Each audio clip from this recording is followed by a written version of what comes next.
4:30 closed session of the city council. Could I get a roll call, please? Councilmember Narenheim. Here. Councilmember Lowenstein. Here. Councilmember Kelajedovich. Here. Councilmember Obaji is absent. He's here. Oh, here. Ooh. Councilmember Barron. Here. Mayor Light. Here. Do we have any blue folder items for closed session? None for closed session. Okay, thank you. There's no one in the audience, but anybody online for public communications on closed session items and non-agenda items? We do not have anyone on Zoom and there are no e-comments. Okay, before we recess to closed session, well, let me take a motion to recess to closed session. So moved. Second. Okay, motion is second. Well, all for it? Aye. Aye. Aye. Okay, can you read off what we'll be talking about? Yes, as authorized by the government code is listed on the published agenda. The following items will be discussed in closed session. Items F1 and F2 are under the title Conference with Real Property Negotiator. For item F1, the property is 555 North Harbor Drive, a portion of APN 7503-008-901.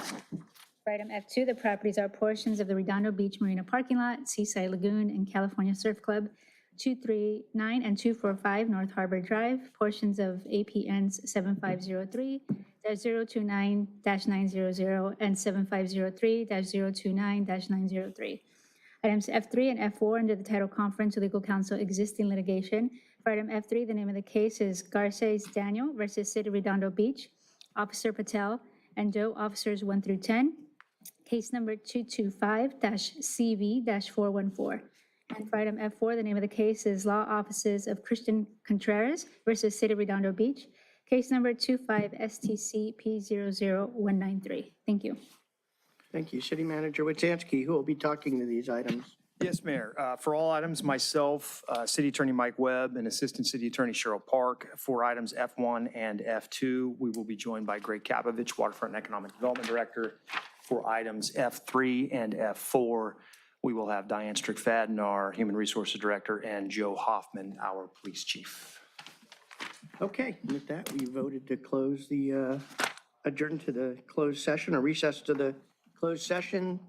We will be back on or about 6 o'clock to report out and then to have the open session of the City Council. Thank you.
closed session to open session. Could I get a roll call, please? Yes, Councilmember Narenheim is currently absent. Councilmember Lowenstein. Here. Councilmember Kelly Jedovich. Here. Councilmember Obaji. Here. Councilmember Barron. Here. And Light. Here. Let's see, city manager, do we have any announcements from closed sessions? Yes, under the two cases listed as F3 and F4 on the closed session agenda, the city council unanimously authorized the city attorney to defend the city in both of those matters. Okay, thank you. Could I get a motion to adjourn to the open session? So moved. Second. We have a motion and a second, all four? Aye. Okay, that's 4-0. Still missing Councilmember Narenheim. With that, I'd like to call to order a meeting of the open session of the city council.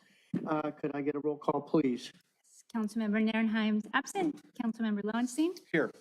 Councilmember Kelly Jedovich. Here. Councilmember Obaji. Here. Councilmember Barron. Here. Mayor Light. Here. And Councilmember Narenheim has chosen to join us. Thank Thank you. Let's see, if we have any veterans or active duty military in our audience, please stand to be recognized for your service.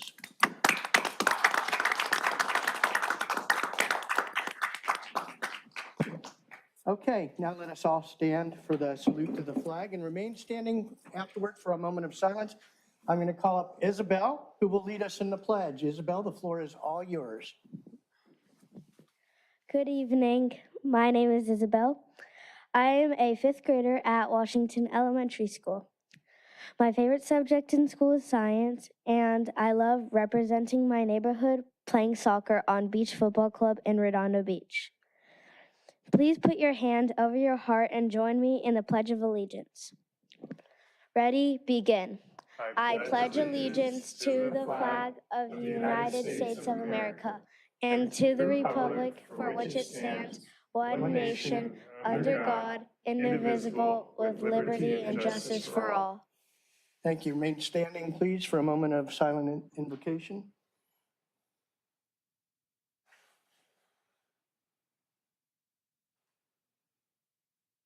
Okay, please be seated. Isabel, come on up. Great job. Well done.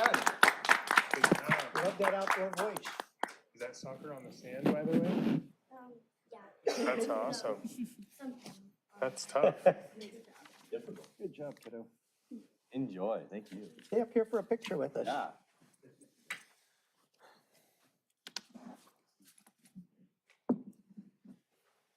Good job.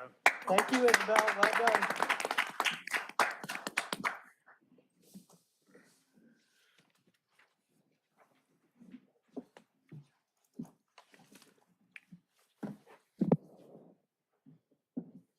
Okay, I have no presentations or proclamations today, but I will open up with some announcements. I want to thank our council members for the great meetings we had in the last week related to the fire and police activities during the recent fires. Those were great. I was actually honored to attend that.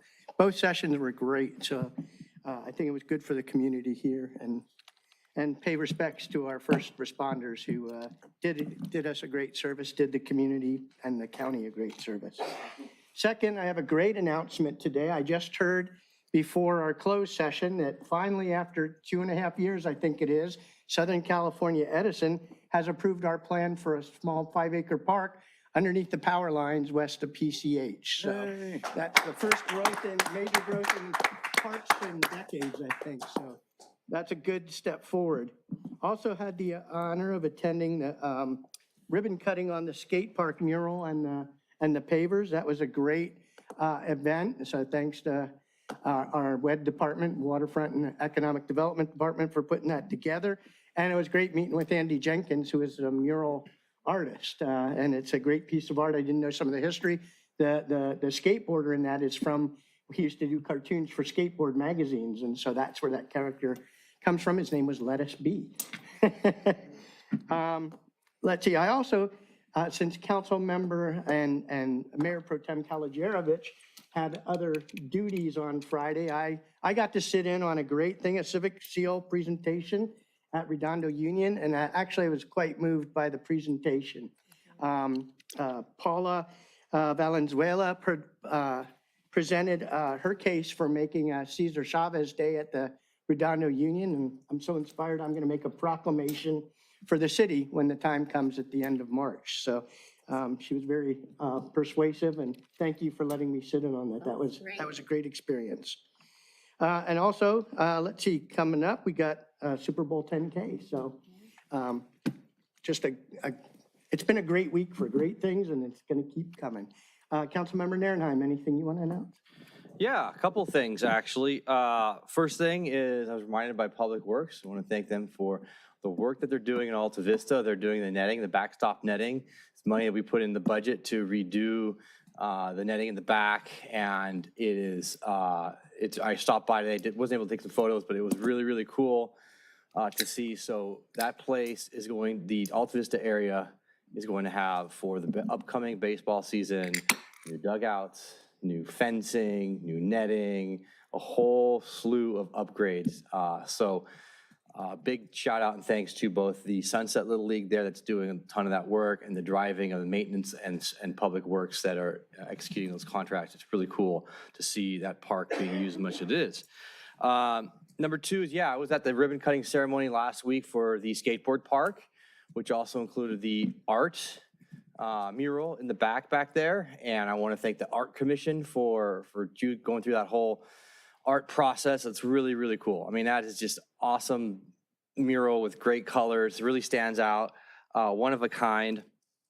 And of course, the pavers that are down there, the multi-million-dollar paver project, 1.2 million, I want to say, right in there. And the pavers that at Riviera Village just finished up as well. Those kind of street-wide improvements do phenomenal amount of work for our city, and when those upgrades happen, it's a big deal. And something that always gets overlooked in there on the International Boardwalk area is something that Councilmember Lowenstein's always talked about a lot, but you never get to see credit for, or never talks about it. He should get credit for, and that is there's Wi-Fi access down there in the harbor, free Wi-Fi. So I don't want to make sure I see Mike Cook, our IT guy, there, and we'll give you kudos for that, because that's a big deal. If you were down there, you didn't get cell phone signal. Now you can get Wi-Fi. You have to let people know that with signs. Yeah, and the signage, work on that. Yeah. They can't see it on their phone, but yes.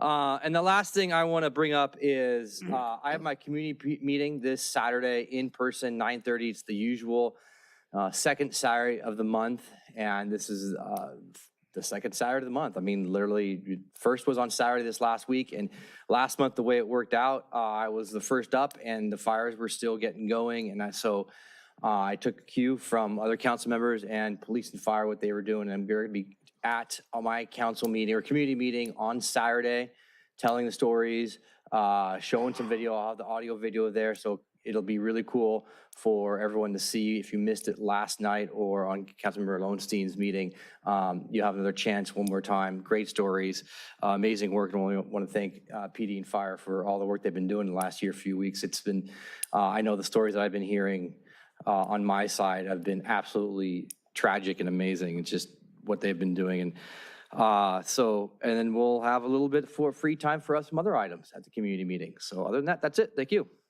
Thank you. Councilmember Lowenstein. Yeah, thank you. I'm not going to mention more about the skate park mural and pavers and everything else, so everybody's heard that. But thank you all. Thanks for Councilmember Narenheim, Councilmember Kaladrovich, and Mayor Light for your comments that day. And regarding the community meetings, thank you to Captain Jeff Menendez, who was there, and Kenny Compost. They were there talking about, again, the mutual aid we provided in both Palisades and the Eaton Altadena fires. So it was a great meeting.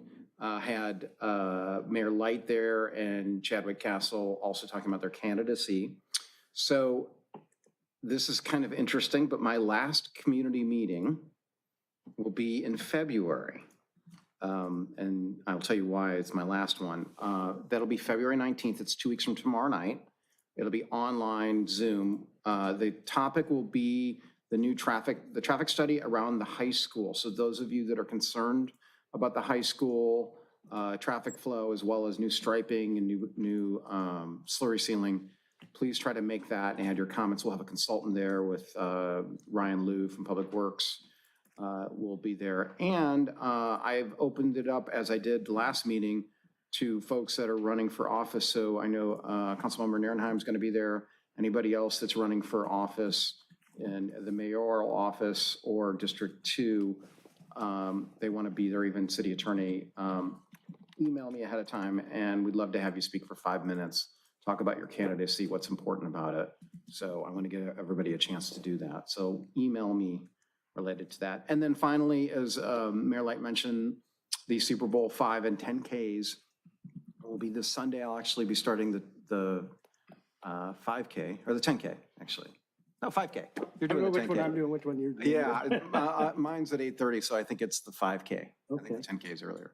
So anyway, that's a big event. If those of you who've never been there, go just, even if you don't want to run, just walk it. I've run and walked it before. It's fun. So that's a big event for us. And that's it for, oh, and the reason why it's my last community meeting is because the March meeting, I'm just going to have potluck dinner, kind of a celebration for the 8 years that I've been on council. I don't want to bore people anymore. And that school board, 8 years of school board as well. Don't forget that. So, yeah, I have not forgotten that, thank you.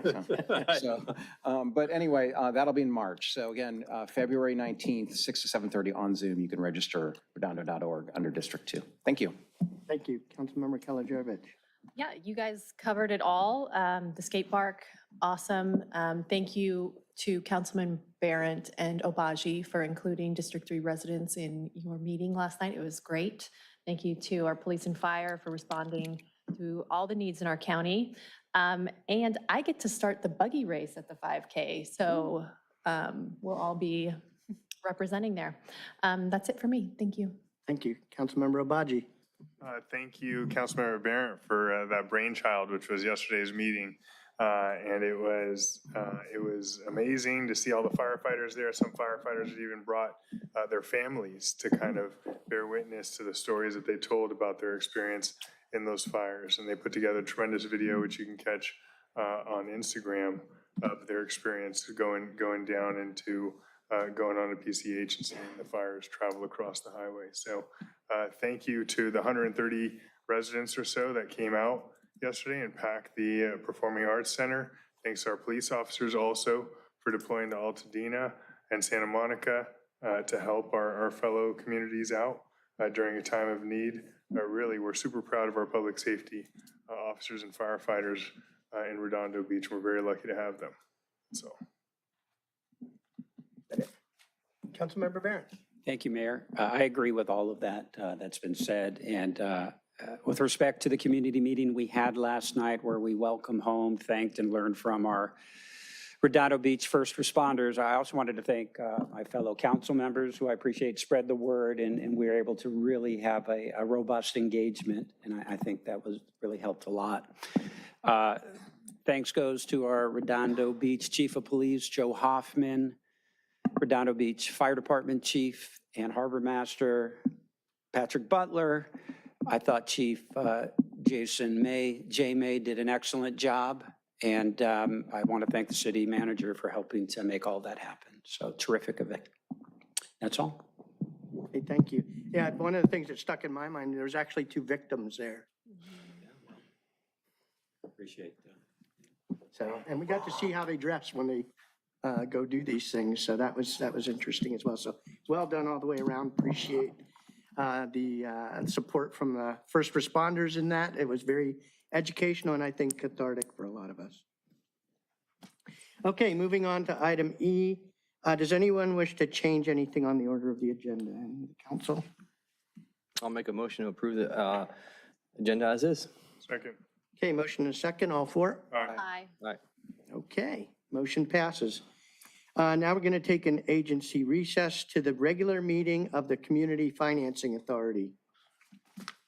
Okay, with that, I'm going to call to order regular meeting of the Redondo Beach Community Financing Authority. Could I get a roll call, please? Member Nierenheim, Here. Member Lowenstein, Here. Member Kalajovic, Here. Member Obaji, Here. Member Barrett, Here. Chairman Light. Here. Okay, could I get a motion to approve the order of the agenda? So moved. Second. Okay, motion is second, all for? Aye. Anybody opposed? Okay, any blue folder items? Not for this meeting, no. Okay, the only thing on here is 4 items on the consent calendar.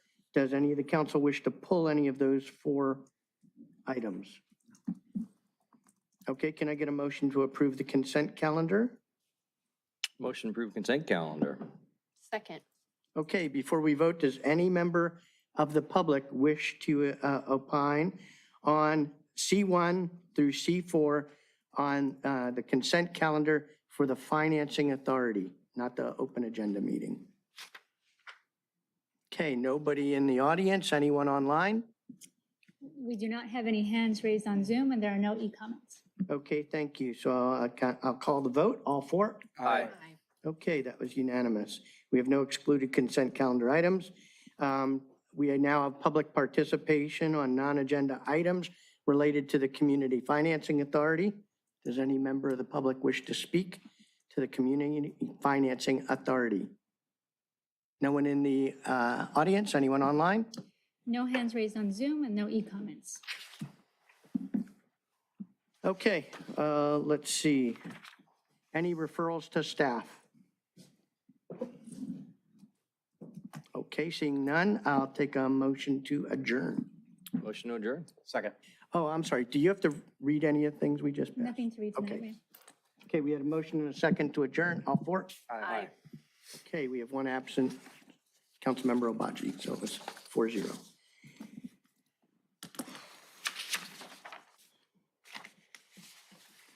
Okay, we're going back to the open session. Could I get a roll call, please? Councilmember Narenheim? Here. Councilmember Lowenstein? Here. Councilmember Kalijadovich? Here. Councilmember Obaji is currently absent. Councilmember Barron? Here. Mayor Light? Present. Let's see, we'll go into the consent calendar. I'm sorry, any blue folder items? We do have 2 blue folder items tonight, Mayor. Item H5, agreement number 3. With Group Delta Consultants, we have a signed agreement. And for item J1, non-agenda items, public communication. Okay, can I get a motion to receive and file? Motion to receive and file. Second. All for? Aye. Okay. Does anyone wish to pull anything from the consent calendar? I'll lead off. We're going to pull H5, item 3, sub-item 3. Anyone else wish to pull anything? Okay, can I get a motion to approve the consent calendar other than H5, number 3? So moved. Second. Okay, any member of the public wish to address the council on any of the consent calendar items, that's H1 through H9, with the exception of H5, number 3, which we'll talk about in a few minutes. Okay, nobody in the audience, anyone online? We have no hands raised and no e-comments. Okay, so we have the motion to approve, I think, right? All for? Aye. Anyone opposed? Okay, we'll now go to the excluded consent calendar item. That is H5, number 3. And Councilmember Barron, I'll give you the floor. Thank you, Mayor. I pulled this item so we can vote on it, and I'll abstain during the vote. Okay, Motion approved. Second. so we have a motion to approve and second. Does anyone from the audience wish to address H5, sub-item 3 on the consent calendar? Okay, no one in the audience? Anyone online? No hands raised and no e-comments. Okay, all for? Aye. Abstained.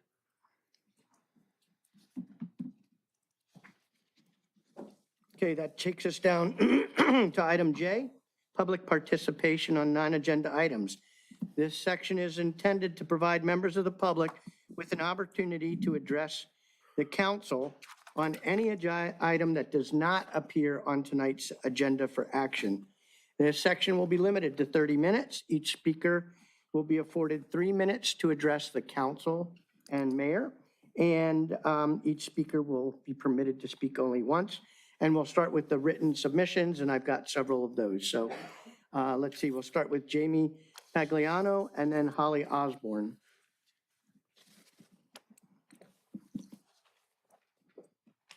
Hi, Jamie. Good evening, Mayor and Council. I'm Jamie Pagliano, a longtime resident of Redondo Beach. I want to address an elephant in the room.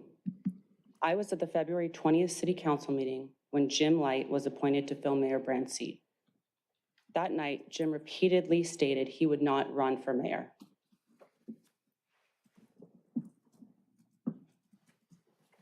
Just two more questions. Will you stay out of the mayoral race insofar as not endorsing one or the other of the candidates running for mayor?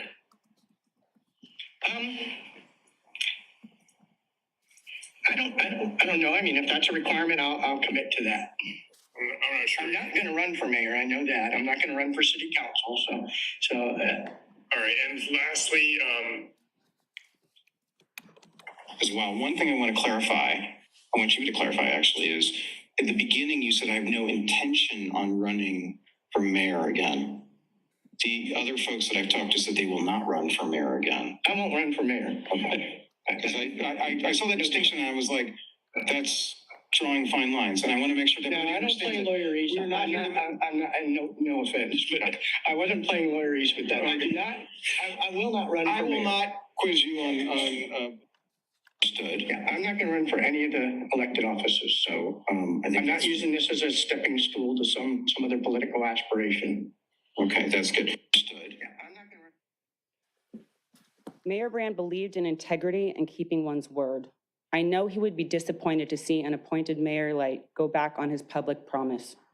It's one thing to change your mind when you make a clear commitment to the City Council and residents who rely on that promise to make informed decisions.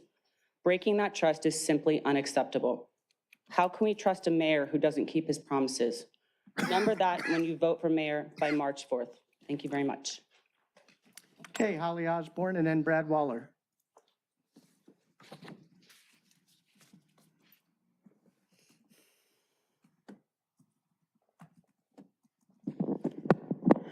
Holly Osborne. I've got 2 1.5-minute speeches, so I'm going to be watching my time carefully. Okay, so Metro made their decision. They called it a locally preferred alternative, but it was the Metro preferred alternative last May, okay? And since that time, there have been several totally new criteria that weren't even discussed that, but have become very important. And I want to make sure you guys understand them, okay? And the first one was about redlining.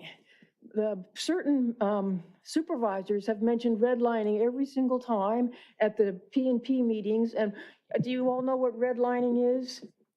Okay, it was a practice that was started around 1939 of coloring communities red that were considered distressed and that the banks would not loan money to.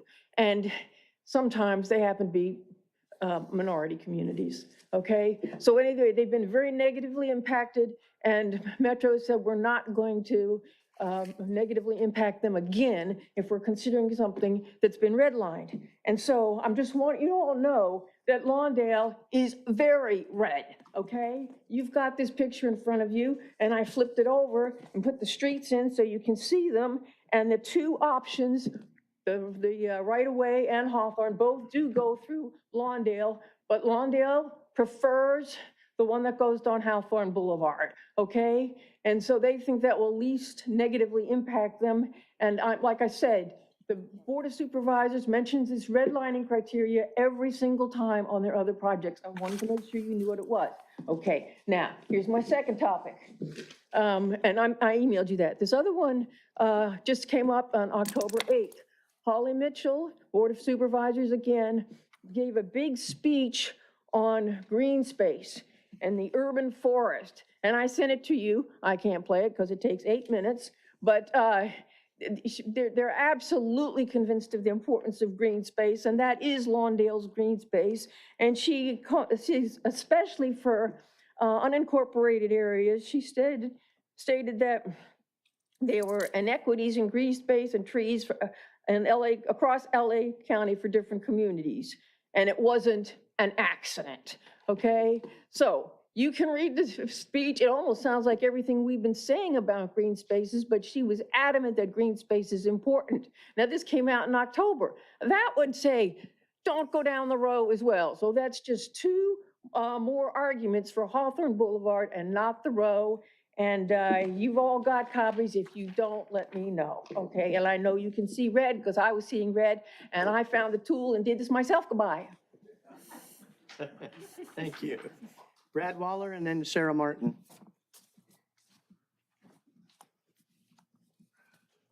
Good evening, Mayor and City Council. I'm Brad Waller. I'm candidate for City Council in District 1.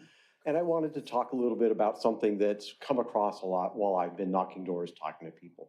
Two of the things that I've found has been pain points for people, both deal with when they're talking to the city, looking at the city's website, both residents as well as businesses. And I think a nice solution for that would be if the city invested in a custom AI that would know how the city works. You train it with lots of information. I've been doing this for my own work, so I know how we do this, but the city can basically contract with somebody, give it the city codes, give it the city structure, the rules. So when a resident says, I would like to build an ADU, instead of showing up at a city office and hoping they talk to the right person or sending an email, they can go and have a conversation with the AI chatbot.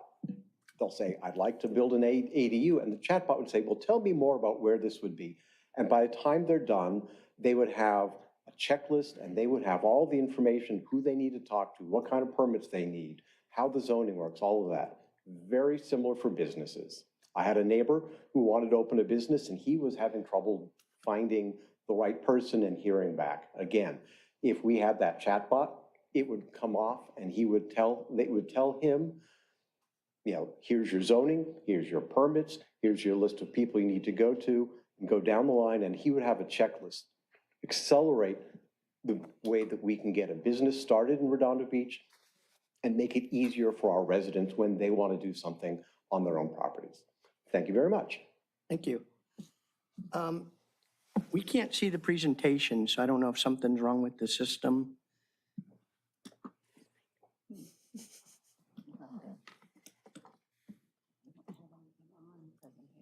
We can't see the screen with the timer, so. You just do YouTube. Okay, Sarah Martin. And that's the last card I have.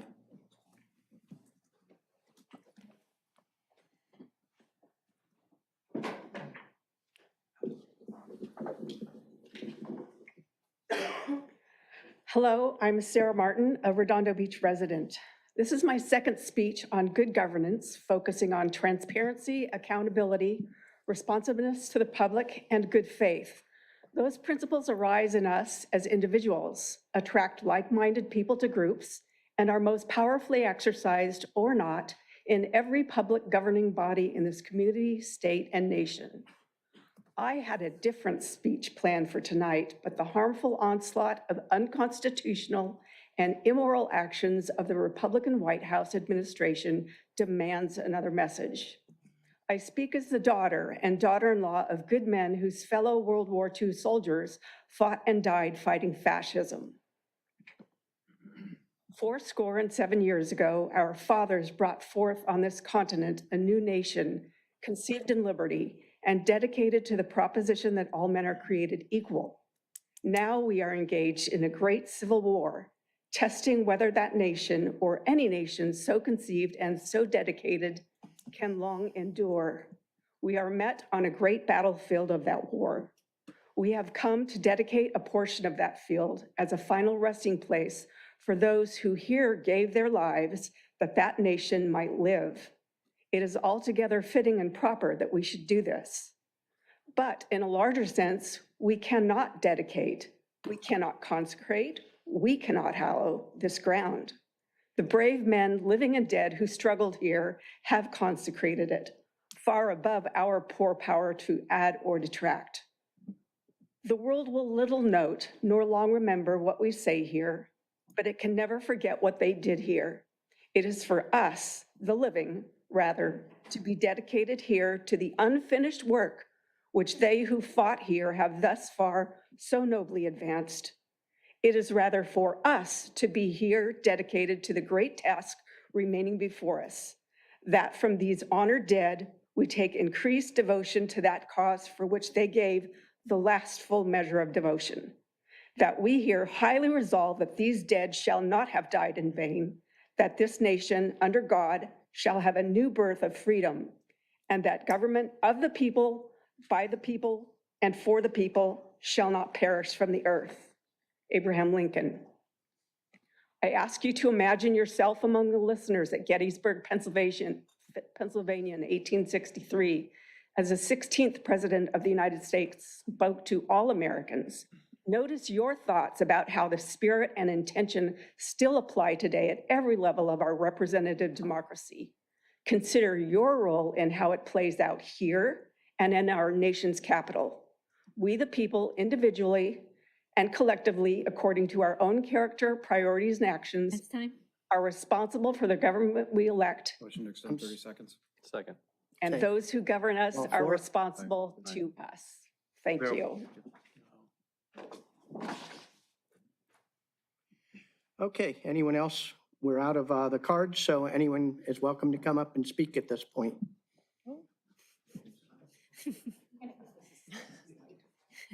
Hi, Georgette Cantner. As I've announced many times, I'm running for mayor. And I just want to emphasize the fact that since this is the first time we will be doing ranked choice voting, hopefully all the people in the city have received their postcard. They have a little tutorial explanation. It's super easy. The totaling of the votes is a little more complicated, but voters don't have to worry about that. But it's, everyone should, if they're not sure, they should see Eleanor and our clerk and figure it out. And I would hope that no one wouldn't vote because they didn't understand it. So everyone vote. I want to just, you guys have said it, but I want to shout out again. You did a wonderful job last night. It was tear-jerking to listen to the firemen and the policemen talk about what they did, and the one fireman apologizing that he couldn't, since we did as much as we could. It was a tearjerker. It was wonderful. It was fantastic. Thank you. We need more of these community events to thank our police and fire and all the people that work so hard for us. I appreciate it. That's it. Thank you. Thank you. There's also, on the city's website, there's instructions about ranked choice voting as well, so we want to get the word out. Anyone else? Good evening, Council. My name is Lisa Rodriguez, and I am a 30-year resident of Redondo District 2, served as a principal for Redondo Beach United of no vote on A, which we proudly defeated. I've supported my husband's campaign for city council and served various boards guiding bylaws and compliance and audits. I'm here tonight to share some insights for those on the fence about how to rank our honorable mayor on March 4th. I have documents to be received and filed to alert the public about Jim Light, Nils Narenheim, and their organizational involvement, deceptive ways, and lack of transparency. Motion to receive and file. All for it? Aye. Aye. To start, thank you so much. The unethical actions and commingled fundraising during Measure C raises serious questions about directives and dark money raised between Rescue Our Waterfront, Building a Better Redondo, and South Bay Parkland Conservancy and Rescue Our Waterfront PAC. On February 5th, 2017, there is an email that is generated regarding Roe in a meeting. It is from Niels to Jim Light and others. Jim Light should stay away from presenting anything other than the lawsuit, which can be done after the election. We need to be extremely, all caps, careful when introducing a lawsuit with anything Measure C, and be extremely, all caps, with, quote, Jim Light and anything Measure C. People are voting against Measure C because they think it's associated with Measure C. He is associated with Measure C and Roe. And after I respectfully informed the voter that Roe had nothing to do with Light, suddenly it became a different conversation. This is politics, nothing else. We're selling Measure C. But according to Measure C's ballot initiative, the co-authors are Jim Light and additionally Councilman Niels contributing to the authorship of Measure C. So the question that I would have about that is, why would Niels intentionally lie to constituents and direct others to do so? 2, why would Jim Light's reputation precede him and cause people to turn away perhaps past experience? Additionally, there's an email generated from Niels, whether Roe is IRS exempt. The email was, we're collecting funds through BBR 501c4, but actually there are no monies reported on Roe's 460s coming from BBR. So that would cause questions for people that are considering voting for integrity. On March 23rd, 2017, a mailing from Rescue Our Waterfront encouraged donations to South Bay Parkland to be used for lawsuits and are tax deductible. We need a total of $90,000 for our lawsuit. Take advantage of the tax season by mailing a tax deductible donation to South Bay Parkland. Note that South Bay Parkland does not seem to have Push no solicited. send. No. No. Sorry. You can read it all, and I'll be back to continue for next week to share before the election. It's very important. Thank you. Anyone else wish to address the council?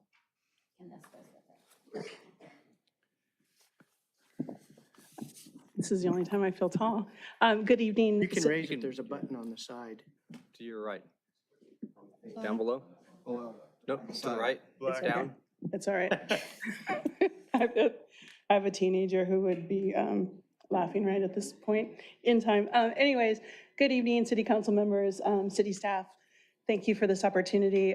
As always, I appreciate all that you do for our city. And also I want to say I love the new bike lanes on Catalina Avenue. They are amazing. There's one right in front of my house where it starts. So I appreciate that you all, what you do is oftentimes a thankless job. I'm a volunteer, elected and non-elected, and often it is very thankless. But as you all know, it's a privilege. It's a privilege to be a volunteer and to represent the people who put you in that spot. So I want to talk to you about cannabis again. Last week and at several council meetings, I keep hearing the rhetoric of thoughts and hopes are not action. And I like that. I want to give you another one, and that is something I heard growing up on road trips from my family in the endless miles of the Midwest. We're making great time. Of course, we're going in the wrong direction, but we're making great time. Let's keep going. And I want to remind you all that representing your constituents, it's important. This city, and some of you weren't here when this was happening, we all voted against Measure E. 75% of us voted against Measure E. As did all of the other beach cities in a nearly identical measures. As I look at the current ordinance, it's remarkably similar to Measure E that we defeated in a very expensive special election. Very identical, or very similar. Specifically, the environmental reviews, the 1,000-foot buffers, the section that kind of limits small businesses. And I just want that to be on the public record. Residents do not want this. For myself, I'm an advocate for our youth. It's not good for our youth. It normalizes cannabis use, increases youth use. And it's unfortunately, and to notice credit to cannabis or the cannabis industry, it's a crumbling infrastructure. It's a very unfair taxation system. That's important to me because that tax revenue is what funds Tier 3 programs, the addiction and the prevention programs. And that pot is empty. There are no funds for that. And currently in the cannabis industry, I think it's $3.1 billion behind in tax revenue. That's like 3 years of tax revenue. And I don't see that changing because the excise tax will go up in July to 19% from the current 15%. So anyways, thank you for your consideration. And even though I disagree with some of you on this issue, I appreciate all of you. And Councilman Lowenstein, you will be missed. Oh, thank you. Thank you. Ms. Sean, can you email me that PDF or a package I'm happy study to. that you dropped off last night to the Planning Commission? Oh, yeah, I'm happy to. Perfect, thank you. Anyone else wish to address the council at this time? Austin? Yes. Commissioner Carmichael? Yes, yeah. Is that my name? Yeah, sorry. Mayor, the city council staff. I want to echo the thoughtful thanks, not only to our first responder community, but to you all as well. Part of the presentation last night was commending Mayor, City Council for funding the the fire department, for investing in the fire department and making sure that they had everything that they need to not only take care of this city, but to honor the obligations to the, I want to say 38 counties that are make up LA. So it was an emotional evening. So thank you, Councilman Barrett and Obaji, for that just very insightful but very moving evening. We had some new folks in my community that I was able to bring, and they were super excited about their decision to move here to Redondo Beach based on not only that presentation, but how everyone seemed to be like one Redondo. So that's a credit to you all. Every time something comes to you all, approving it or being very thoughtful about what's approved and what's not approved. And so I just would ask that you continue on that path, regardless of who's in seat, regardless of the political. We may spar, we may go back and forth, but I do genuinely appreciate you all. Every time I engage with you all, I'm reminded of a quote that is, leadership is not about being in charge, but about taking care of those in your charge. We, as a city, and I'm going to speak on everybody, say thank you. Whether or not we agree on the how, we definitely agree on the output. So thanks so much. Appreciate you all, and have a great evening. Thank you. Anyone else? Good evening, Mayor and Council. I'm Wayne Craig, resident of District 1. I know we were talking earlier about our firefighters, and I thought I'd share something that I think everyone in this room, if not the city, has either friends of friends that have been touched by this tragedy that happened. When the fire started, I saw it on the news. I have a really good friend of mine who lives right in the middle of Pacific Palisades. And where I saw the heat map of the fires, I knew his house was right there. I called him to see how he was doing. He was out of town, and his wife had to rush back and grab what they could out of the house within like 15 minutes because the firefighters were evacuating the whole area. It wasn't until about the 23rd, they actually got back to the house, were able to look through first of all, see if their house was still there, and to see if there was anything in the house they could take out, and because they're living in some temporary housing now. So they got there and they walked in and they found a note. And the note basically says, essentially it says, hi there, I'm glad we were able to save your house, all this different stuff. And I'm reading through it. And so he's texting me this note. I'm like, okay, I'm looking through it. At the very bottom, it says, we're glad we could help RBFD, Redondo Beach Fire Department. They saved my friend's house. And they actually had a comment here at the bottom that said, we nicknamed your house the Alamo House because we got there, we couldn't save the house next to it. We drew the line and wanted to save it. And so I texted this to the Captain Campos, because I knew he was responding at the fire at during the right when it first started. And he texted me back. He goes, "Oh, that's my handwriting. I wrote that note." And so my friend was like, it was funny. I was saying, "Well, what made you send that to me?" He goes, "I've seen you up here fighting." Because on my Facebook page, I post up about the fire department for the last 6 years. And he's like, "It's just amazing that a group of individuals in your fire department you were fighting for all this time." Actually came through and saved my house. So I think that's certainly a really wonderful story, and hopefully I could have meet the team that saved his house, because it was Kenny actually had a video of them saving the house, believe it or not, and I shared it with them where they arrived and put the fire out.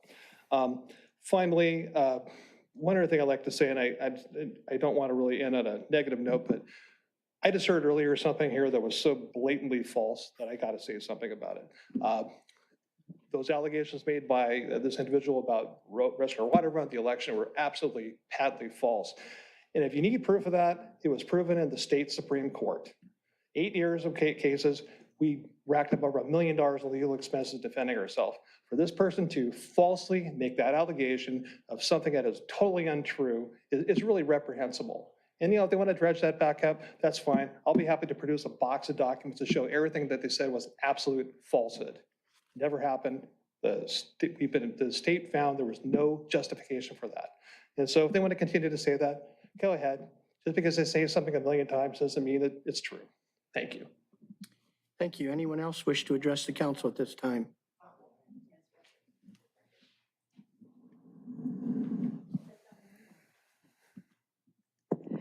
Joan Irvine, District 1, running for mayor. Mayor Light, city council members, city staff, and the people who are here today. I really hadn't planned to talk today, but I just heard this information about Measure E. As everybody knows, I have been an advocate for cannabis. However, when I am mayor, I am an advocate for the people. However, I have to address Measure E. I was extremely active in making sure that Measure E didn't pass. And the reason for that is the person who was behind Measure E, it was a measure that had been developed for his company. He was going to bring 3 dispensaries into Redondo. It's all going to be at properties that he owned. His attitude toward Redondo and the way he talks, it was like, excuse me, he uses the F word a lot, and he was just saying F Redondo, F this, and he was not the type of cannabis operator that we needed in our town. So I fought totally against it, and I said here during that time, I could not believe that I was going against a cannabis dispensary, but I trusted the city, that the city was going to do what should be done, which they have not done. It's finally coming back. So I just wanted to say, Measure E was, people weren't against, they were against it because of the person who was behind it, and I was very, very active in that. Also, I have brought up the fact in the past about what the black market does. Nobody's going to be spending a couple $1 million to put a business in town and be selling to kids. And I have mentioned before what the black market does to kids. There was just an article that in trafficking, that did a sting across the state. They found like 117 kids that were being trafficked. And in fact, and I'm sorry I don't have the date because I wasn't planning to talk, that at one of the schools at Washington Elementary in the next week or two, somebody from the police department is going to be talking about trafficking, at the school. So it is an issue, and it's the black market that does this. So please, please, please, when you take a look as you're moving forward, take a look at the realities of what's out there and how to protect children. And as I said before, I have over 25 years in online child protection technology, and that is my reputation, that is my legacy, and I would do nothing to hurt children. So thank you.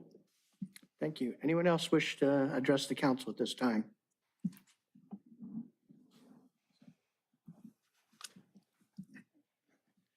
Good evening, Mayor Light. Good evening to all of you, and of course, everyone here. That I might miss the opportunity, I wanted to just make a statement. What I've observed of this council in the last month, and it hurts me that over the last 40 years living in this city and owning a business, that I haven't been here more often. But I am appreciative, as the gentleman had mentioned a few minutes ago, of the great job you guys do. I wish I was more supportive to all of you.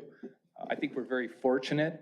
I certainly hope and see that Mayor Light, you do a great job, and your fellow council people. And I thank you also for that.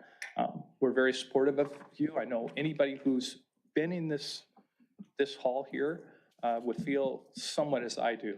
I would hope at least that be the case. So I just say thank you very much. Okay, thank you. Anyone else wish to address the council at this time? Okay, anyone online? We have time for one, depending on how much time they You take. have 2 hands raised, but Mayor, is your screen working?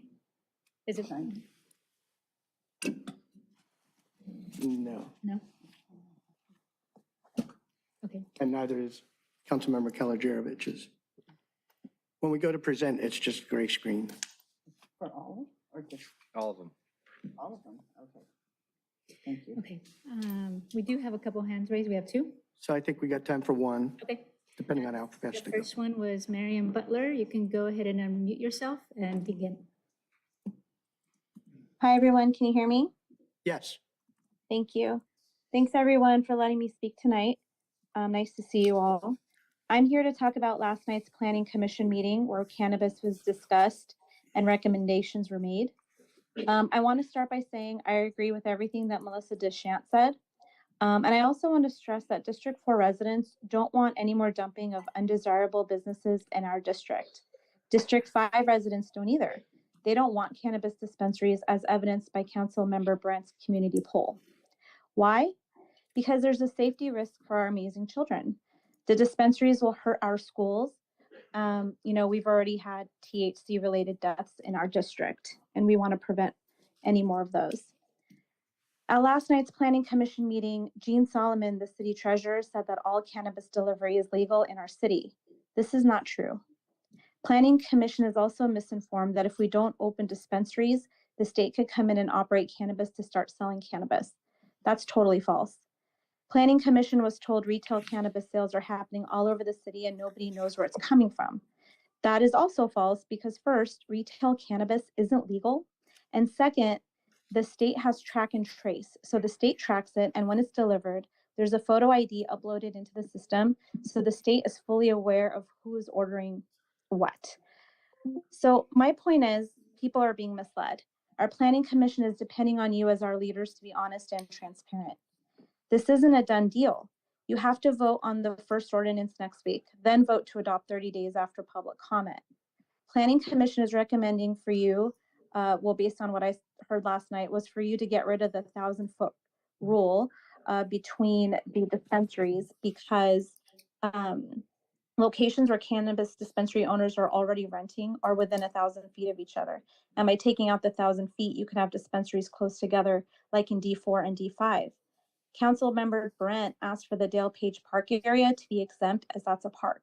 And Planning Commission is recommending not to make the park exempt, as then you need to make all parks exempt. I want to say as a resident and parent that yes, all parks should be exempt as that's where children go. Planning Commission is saying that the Artesia corridor is the best place for both the smoke shops to go in terms of commercial. However, I want to remind everyone that the ordinance's intent was always to have one dispensary in North Redondo and one in South Redondo. I also want to stress the point that the least amount of schools and children and teens are in District 1. In order to push this through, City Council will have to take out the 1,000-foot rule so both cannabis shops can be right next to each other so that you could put one in D4 and D5, and we don't want this on Artesia corridor. People live here. We have the majority of youth that live here. It's right by Adams, Washington, and Madison schools. Nobody brought up last night that we have safe school routes where we don't want our kids to walk. Can I have another minute? No. There's no motion. I'm sorry. Okay, next week. Thank you. And that's it. We're at 32 minutes, so we'll go on to the next item. We do have a public hearing tonight, so we will do item K, ex parte communications. I'll start on item L1. I had discussions with city staff, several of the council, and with some of the planning commission. Councilmember Nierenheim? I talked to city staff and members of the public. That was it. Thank you. Councilmember Lowenstein? City staff, members of the Planning Commission, Councilmember Barrett, and I don't think we talked about it, did we, Mayor Light? Did we? We talked about stuff I don't think. Yeah, I don't think we talked about the electronic stuff, so that's it. Thank you. Okay, Councilmember Kalajevic. City staff. Councilmember Obaji. Nobody. Councilmember Barrett. Mayor Light, Councilmember Lowenstein, city staff, planning commissioners, Doug Boswell, Rob Gaddis, Wayne Craig. Okay, thank you. So now we'll move to item L, public hearings, L1. That's a public hearing to discuss the ordinance on electronic message display signs. And I think Councilmember Barrett, you wanted to say a few words, so I'll give you the floor. Well, thank you. I'll be quick. And this is not a criticism, more of an observation. I would just request that we as a city and staff give more attention to including in the administrative report a more thorough accounting of what may have transpired at a particular commission meeting. Not just the sentiments of the commissioners, but the reasoning. So for example, if a concept was unanimously rejected, we should hear about that, and more importantly, why. That way, when it comes to us, we have the full benefit of the work they did, and it makes our deliberations a little more fulsome. I understand, Mark, Director Weiner's gonna get into that a little more tonight, but I did at least want to put that out there and continue to thank staff for their good work. Okay, thank you. With that, Director Yeah, well, thank you, Mayor, City Council. So this is a discussion item tonight. It's a public hearing, but we've brought it forward for discussion. I first just want to quickly go over what the current definitions are for signage in the city of if I Redondo. can, by the way, our displays are now working, so thank you for whatever you did. Thank you. Sorry, Mark. No, it's okay. what the definitions are for signage in Redondo Beach. I'm not going to recite it verbatim, but as you can see, basically any means or device used to communicate information. No, we did not make a motion to open up public hearing, actually. Thank you. Yeah, so I'll make a motion to open up public hearing. Second. And take all the words that were said by Councilmember Barrett and staff. I As part of the record. Okay, motion and second on floor. Aye. Thank you. Anybody opposed? Okay. Okay, I will proceed. So for some context, I wanted to provide the definitions, our code definition of signage. It's basically any means of communicating information. So it's a broad definition of what constitutes a sign. Then further down in the types of signs, it identifies electronic message display, and there's a definition for that. And if you look at the types of prohibited signs, it states that essentially electronic message display signs are prohibited throughout the city except for in limited circumstances, and I'll get into that in a moment. So this was generated as a city council referral and strategic planning item, as I understand it. Later in the presentation, I'm going to turn it over to Greg Kapovich to kind of explain what's behind that, but really it has to do with some electronic signage that's being considered in the waterfront area. As I stated, there's currently a prohibition on electronic signs throughout the city. There are some exceptions. They're allowed in the public institutional zone for uses that could consist of performance theaters and schools.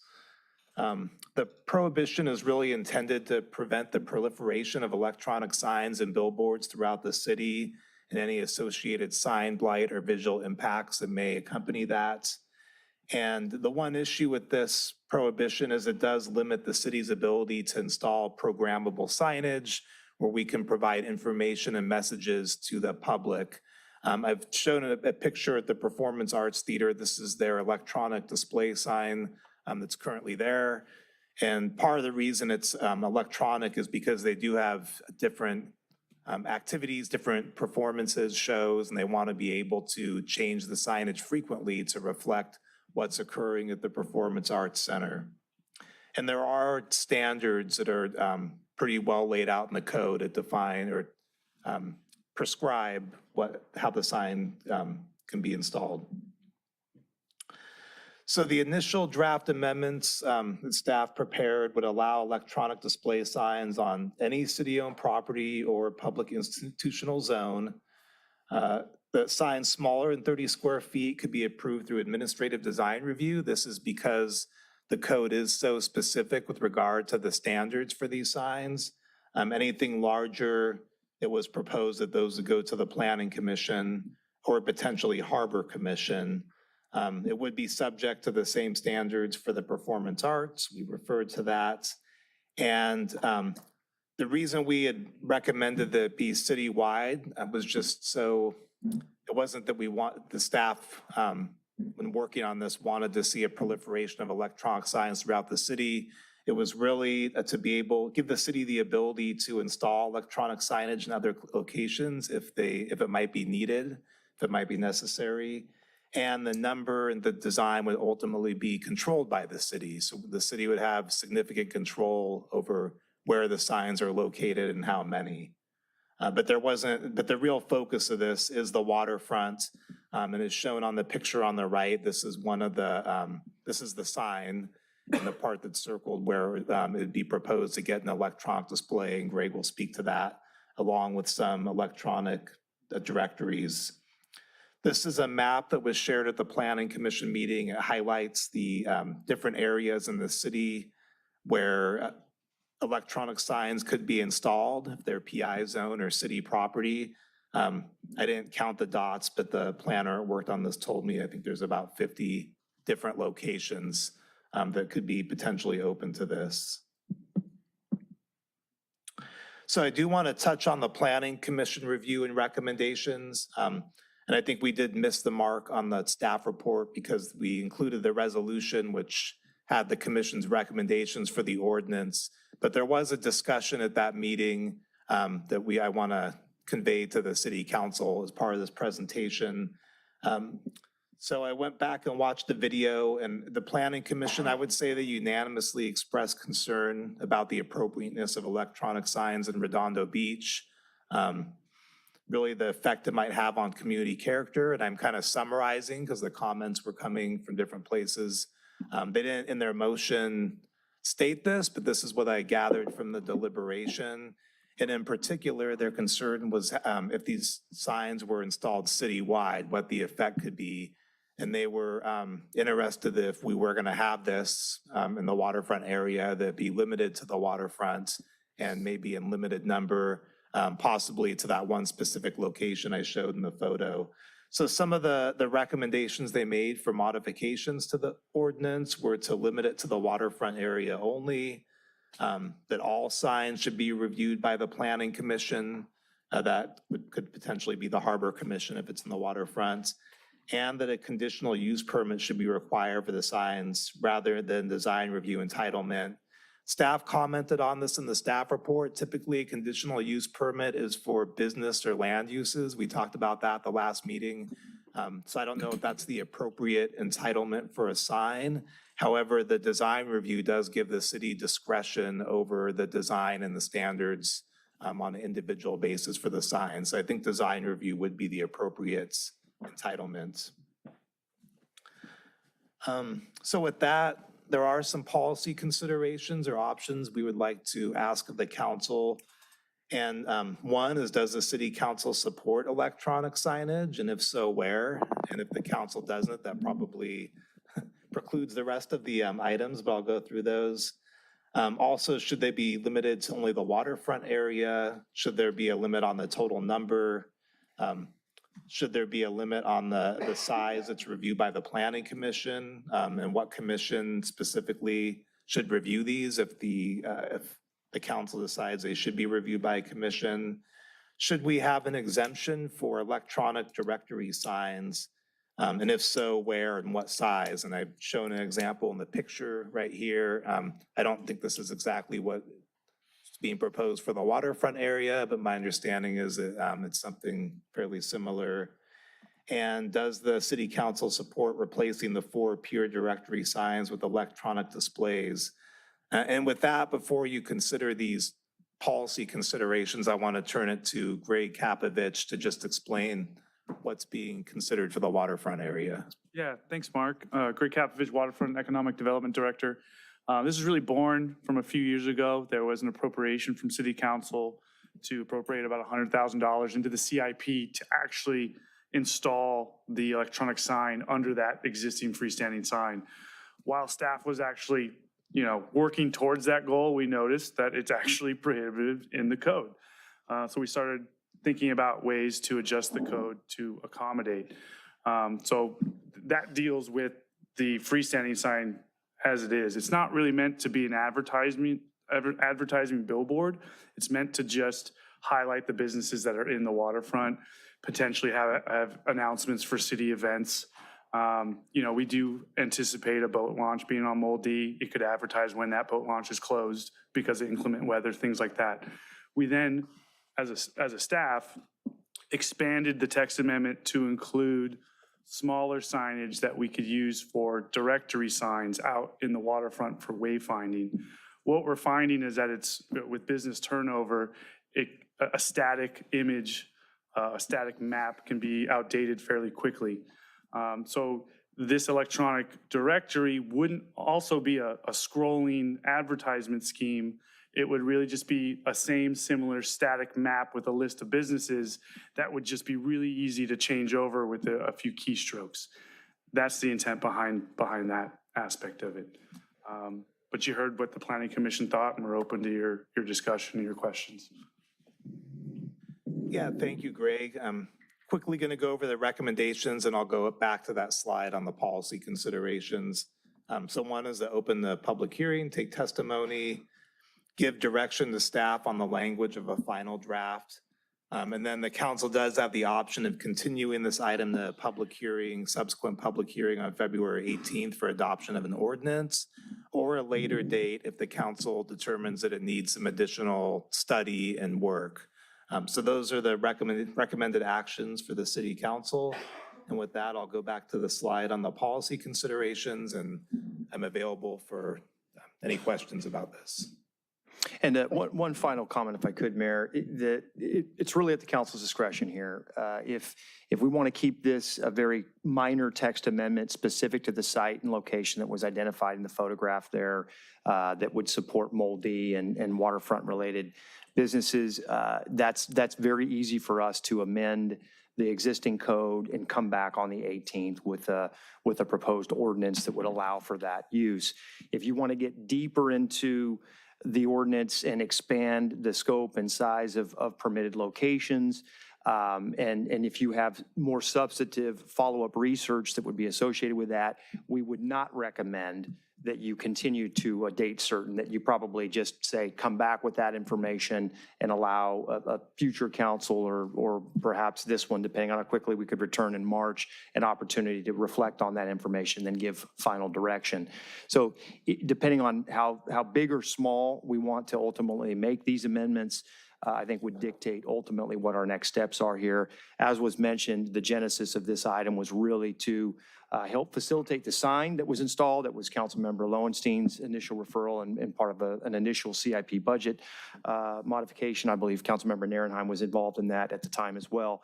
So if that's the focus and goal, we certainly can react to that fairly quickly. If there's more at issue here that you'd like us to consider, we would probably ask for some additional time, at least on that component of it. Okay, thank you. I have some words on this, but Councilmember Lowenstein, since this is your district, and I believe you're the impetus behind this. Yeah, I am, I'll let you actually. speak first. Thanks, Mayor Light. And thank you for the report. It was a really good report. Yeah, the impetus was the CIP allocation that was done, I want to say 2021, 2022 timeframe, because we talked about replacing it. And then it expanded to, okay, we need to look at all electronic signage in the area. And then the other thing that we talked about is we had an appropriation for the directory signs, right? So my own thought on this is it's a one-off. I'm really concerned about electronic signage, specifically billboards, all around our city. It detracts not only from the character of our city, it's enormously distracting to drivers. I mean, any of you have driven down La Cienega? They're everywhere. And I used to think, hey, that's pretty cool. It's great for advertisers. They rotate. And then after all, I'm like, oh my gosh, it is really distracting to drivers. And it's also produces a lot of light pollution. And so I'm really concerned about that. I think we should limit it on a case-by-case basis.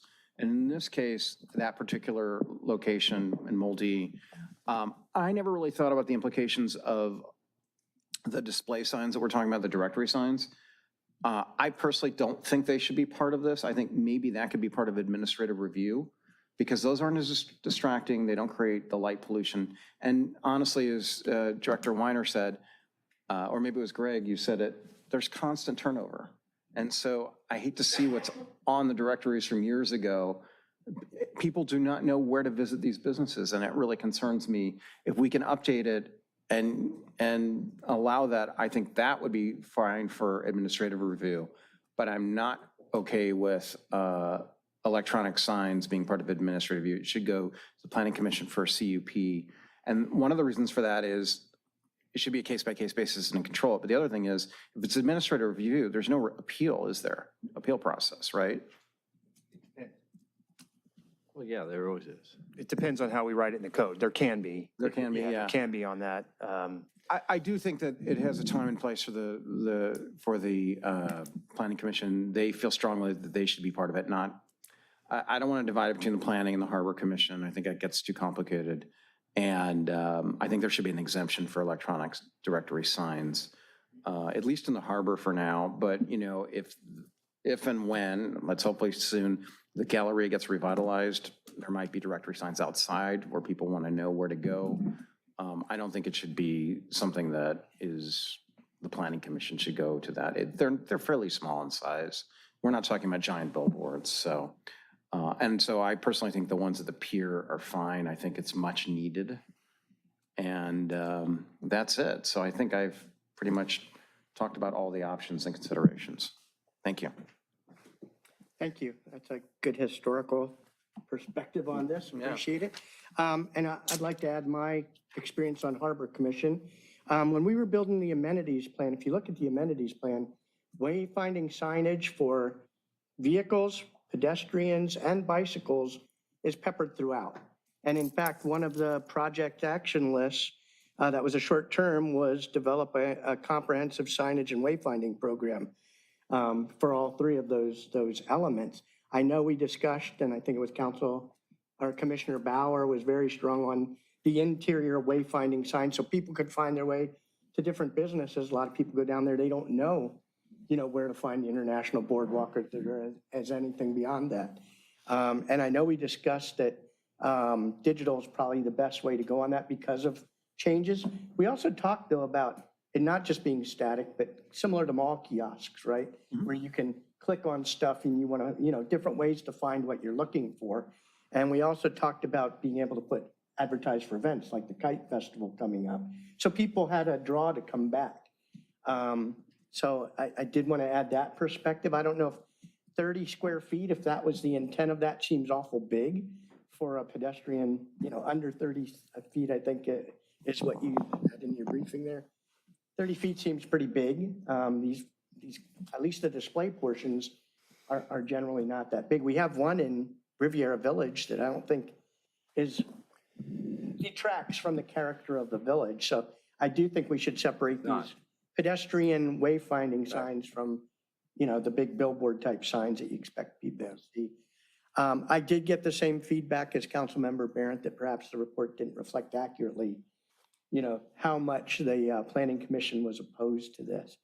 To the extent if we decide that it's going to be in the harbor, I do think, it should be, I think the Harbor Commission should weigh in on it because they are more in tune with what's happening in the harbor. If it's outside the harbor area, then obviously Planning Commission should have a say. And I think any billboard size sign should have one of the commissions weighing in on it. So we get, representation from the public formally in the form of commissioners. So that's my input on it. I'll turn it over now. Councilmember Narenheim, I see you've got your hand up. Yeah, right off the bat, I'd like to just keep it consistent having a planning commission look at this because I don't need another stop to Harbor Commission. And the reason why I talk about planning commission is they oversee the entire city so they can have a better purview with what happens consistently across from north to south, east to west, right? Councilmember Lowenstein brought up a good point. One of the reasons why I brought this where we talked about this in the very beginning is when we approved the South Bay Galleria project, we were supposed to come back with a conversation to allow large digital signage on the corner of Hawthorne and Artesia there. It points out into the intersection. We can derive revenue off of it, but most importantly, it's just a great welcoming way to welcome in, right? Very busy intersection.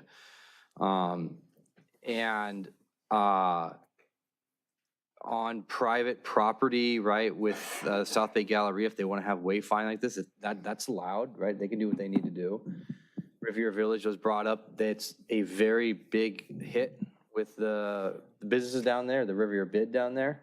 I know they've actually replaced it once before. It cost them a bucket of money and they were very happy with it and are very happy with it. I mean, limited to the Harbor Pier area right now, I'm fine with that. Test it, see how it goes. I understand the concerns the Planning and Commission had with it. I'm fine with doing it on city property, see how it goes. I don't want to overcomplicate this. We had this, as Councilman Lowenstein said, in the budget years ago. I want to get this thing moving, get it updated. The businesses down there need it, especially that sign down there in particular. If it works well, which I think it will, the wayfaring works well, all the other little small ones work well, we can expand it out at a later time.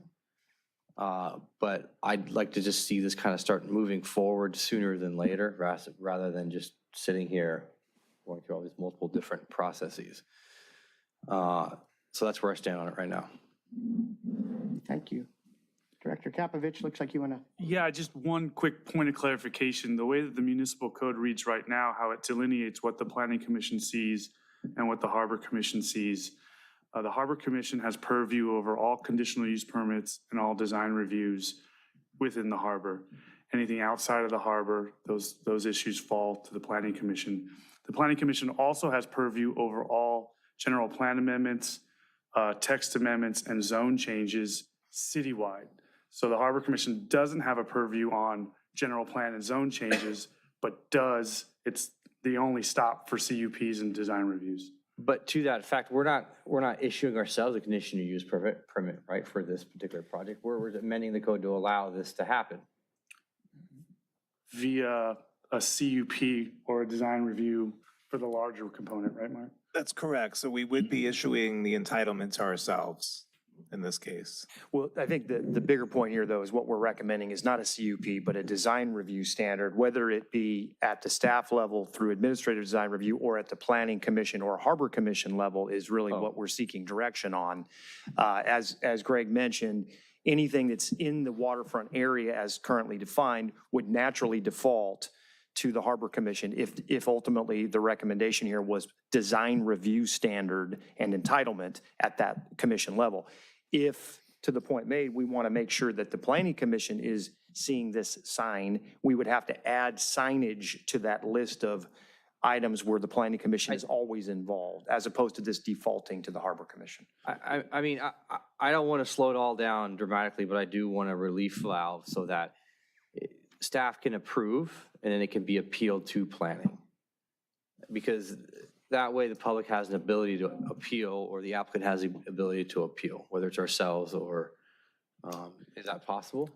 So under administrative design review, under our code, you can appeal a decision by the planning director to the planning commission. And then that decision could be appealed to the city council. Right. So it's already built into our code as it is. That's what I thought. Okay. So if you're saying that you want that option, it's already built in. Into the code. So then I'm confused, and you just said something else though. You were looking for direction on whether or not. So the direction is whether or not by right it has to go to the commission. So when you create administrative design review, we're the starting point, and then it has to be appealed. I see. No, not by right. For me, I'm not willing. I don't have to. It doesn't have to go by right. We don't have to extend the problem out process. Okay.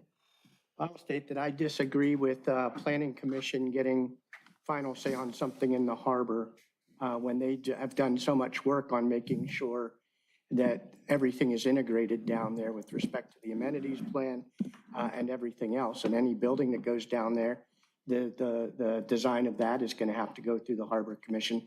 I don't know why we wouldn't trust the Harbor Commission to weigh in on that. So that's my personal feel right now. With that, I'll go to Councilmember Barrett. Thank you, Mayor. I agree with pretty much everything that's been said conceptually up here on the dais. My view and preference on this item at this time, in following the city manager's lead to some extent, is let's do the sign in the harbor that Councilmember Lowenstein originally requested in 2021. Let's get that done. Let's put it to bed. Let's come back on what I think is a really good concept, wayfinding. This is the first time I've seen this graphic. Let's get some more visuals, come back. We could decide then, should it be Planning Commission review? Should it be Harbor? Whatever. Let's not have a speed bump tonight on that. And so I would propose and request, let's get Councilmember Lowenstein's item done and return at some other time for these other really good ideas. Yeah, and along those lines, Councilman, if I could just tag along, what we're planning right now as it pertains to the existing kiosk at the pier, council has authorized funding. Mike Cook, our IT director, has been working with Greg. We've purchased the necessary equipment to replace effectively the guts of the kiosk near the George Freese statue with what will be new display technology.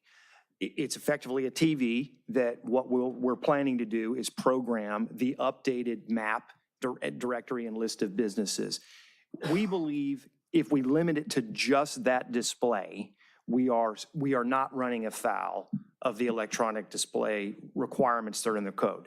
What, though, the code would clearly restrict us from doing is having us run the directory and list of businesses with map and signage, and then say, after a few seconds, scroll to an advertise and, calling for Tuesday night tacos at whatever establishment. So right now, we're okay at least to still install that signage, if you will, and provide a static display, much like we have at the Village. So we're planning to do that. We don't have to take action in the code to allow that. But if we want to do anything beyond that to support the businesses, to your point, and we want to have that conversation to come back and figure out how that's regulated, how that's installed, et cetera, and by whom and what body, we would bring that back as a follow-up conversation. Just want to make that absolutely clear, because that installation is planned and will occur. The TV has arrived and will be installed here in that kiosk over the next few weeks. So we're excited about that project. Is it only one or four? We're piloting the one kind of for this very reason. Yeah. We didn't want to get too far out of field. I mean, this isn't cheap technology. I think it wasn't super expensive, but it wasn't a couple $100 either. So This isn't touchscreen, right?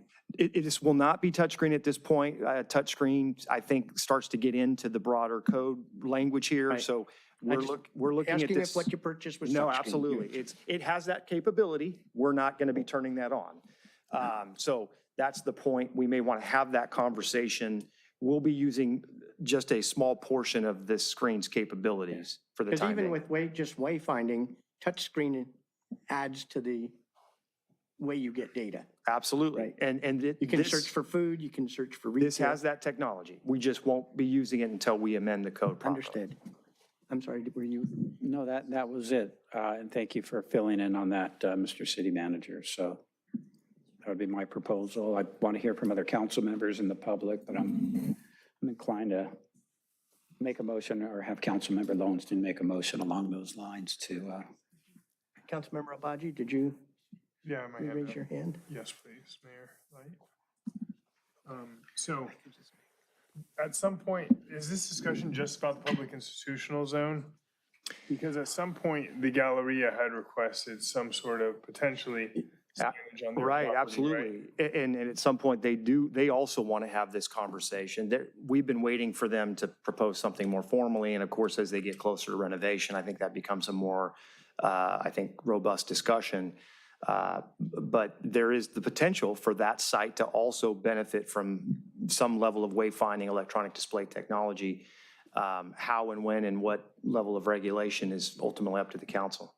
So if we were to develop a planning commission or harbor commission design review process for these signs, specifically limited to potentially coming into existence at the waterfront or the Galleria, would we want to do that now and basically say that those are the two sites where we could possibly have it? Or we can just come back at a later date and amend an ordinance to include the Galleria? I think it's your level of pace. I think if you want to move this particular initiative forward, we may want to just do the quick amendment, get it back to you here on the 18th with an ordinance update, introduction, first reading, et cetera, get that adopted and allow us to proceed with the project that's been envisioned in the waterfront.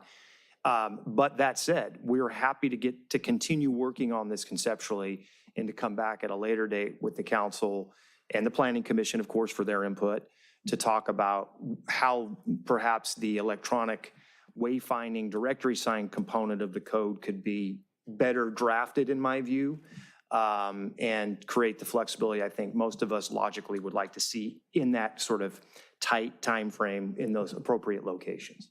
Okay, so I'm all in favor of getting this sign advanced down at the waterfront because I remember voting to fund this sign in probably my first budget on the council. And it's unbelievable that we have done nothing to move that forward. So, yeah, whatever motion you want to make, I'll vote for. Let me ask a question. You opened up a question for me that I forgot to ask. Right now it says, I was unclear in reading it. Is the way that the city staff proposed it, says PI, but was it just city-owned PI or any PI? The way it's worded, it's. County has some, by the school. It's PI and city zone, and the reason it was city-owned, the reason it was It has to struck. meet both.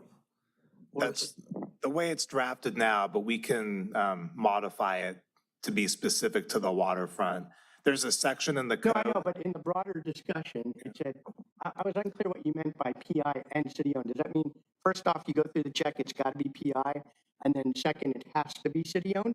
Or is it PI and any other city-owned? I was confused on that. It probably should be PI or city-owned. Well, rather than an and. School district. Because the waterfront's not PI, but it's city-owned.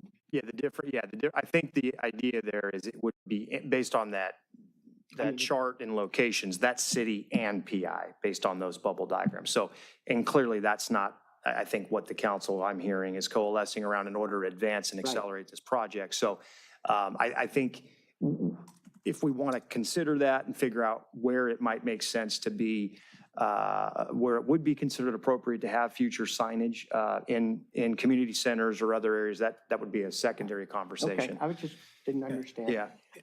Councilmember, it sounds like you want to say something. Yeah, the reason the PI zone was included, because that's already in the code. It's allowed in the PI zone only for performance arts theaters. So it was kind of piggybacking off that existing section.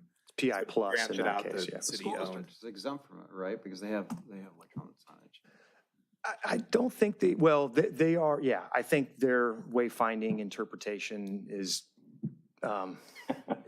state architect oriented. DSA. Yeah, DSA. Councilmember Kalijorovic.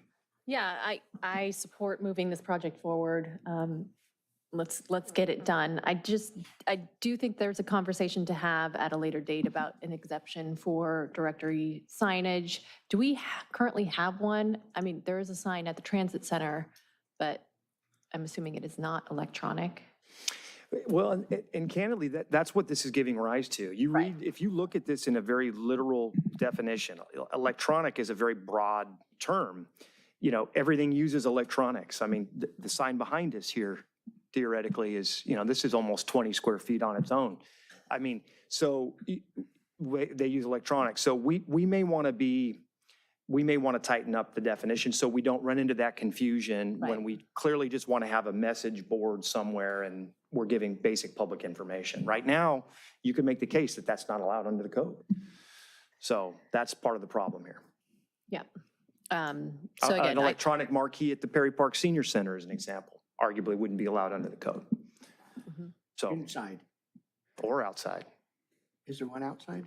There's nothing, but I'm just saying hypothetically, okay, if I you see. wanted to create something that was informational based for a community center, you wouldn't be able I to do sense a it. big differentiation between billboard type that you can Right. read from a street and small stuff to help people, Yeah, you know, who get are walking information, around. right. That's kind of why I said I don't like the idea of including this in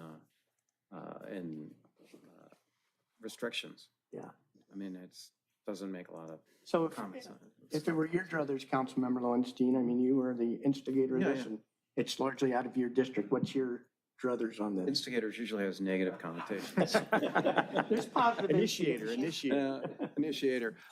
My own thought on it is the sign that we saw, the Moldy, and actually allowing 4 directory signs to test that out. Because it helps with wayfinding, like you mentioned, you know, it's in the amenities plan.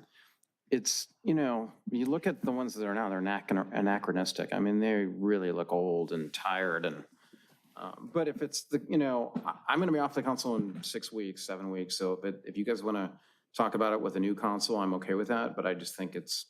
I was going to defer to you first since you Yeah, are my personal departing feeling and is. You started this. So. You know, I'm not saying that we have to appropriate the 4. I just think it's a good test bed to see if it works. That will eventually work at places like the Galleria. And what lets us do 1 versus 4? Just currently it's funding. We had funding to. No, but you said that you think the current regs or ordinances allow us to do that. No, it's not. I think we could put a static display on replace all 4 kiosks. Okay. But it has to be static, one image. Right. Not cycling Can't be images. touch screen or anything like that. Yeah. Okay, understood. Not yet. Yeah, I think the key is in the second definition there, and it says Messages. program to change the message display periodically. So if it's a changing display, then it constitutes an electronic message display sign. So Councilmember Lowenstein, did you want to make a Yeah, I'm motion glad to- before we open up for the public? Yeah, I'm glad to comment, make a or- motion. Can we go to the policy decision slide? Okay, so I'd like to make a motion to do a one sign allowance for the sign on Moldy that's been Harbor Drive. appropriated on Harbor Drive. And that, I guess we can defer till later in terms of whether or not it's the planning or Harbor Commission. That seems to be the will of the council. And allow for the exemption of only 4 peer directory signs at this point. And then a deeper dive can be done later with the council. I think what we're hearing, we don't need an exemption on the 4 Well, signs. if, it depends. If you are fine with a single static display, we don't need the code amendment. But if you want us to do more than that with this new Well, I'd rather touchscreen do more. technology, then we need direction to provide an exemption for Can those we write kiosks. something to exempt? Those kiosks, yeah, we can put an Okay. exemption in for that. Okay.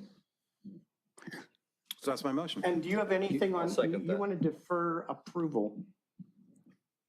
A design approval, or do you want to go ADR or?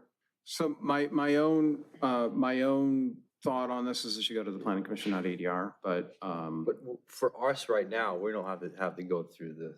So what I'm hearing is big sign you want to see go to the planning commission. And you're saying the wayfinding display signs, maybe not so much. That's more, and that's administrative design review. no, my personal feeling is for this particular one, it doesn't need to go to the planning commission, but I think they may want to see it, so maybe. I think Harbor Commission would love to see it too. Okay. Well, then we're really going to delay this.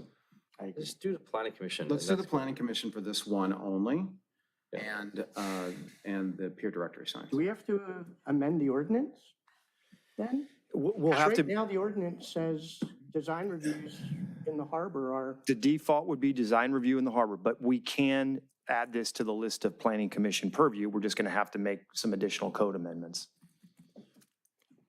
Just for this one exemption.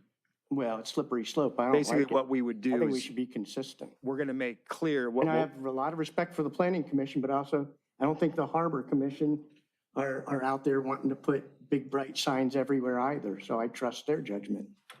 What if they oppose each other and then nothing will get done? That's why I'd only put it to one. Right, and that's why we said planning. You're saying harbor. And I would disagree with that. Yeah.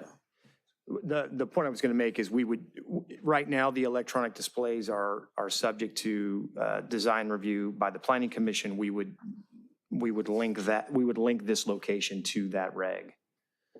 So. One location in the harbor. Well, I mean, that's the only location right now that the council's showing interest in permitting, so. It's a test. They'll be able to know how it goes. It'll look great for planning department to understand and get some experience, get their feet wet, so to speak, and go from there. I don't disagree. It's a test. I just don't understand why we don't trust the harbor commission. They do every other design review in the harbor. Yeah, this would be the only design review not reviewed by the Harbor Commission in the harbor. If it's one time, it's one time because they're not going to be doing other signs. Planning commission will, so they need the information, they need the experience. So I'm fine with the planning commission. Can watch the proceeding. So. One thing I'm not clear on though, are you intending, so if we're exempting the wayfinding, or we're leaving that to just basically an administrative process? We're not intending the kiosk to go also to the planning commission? Okay.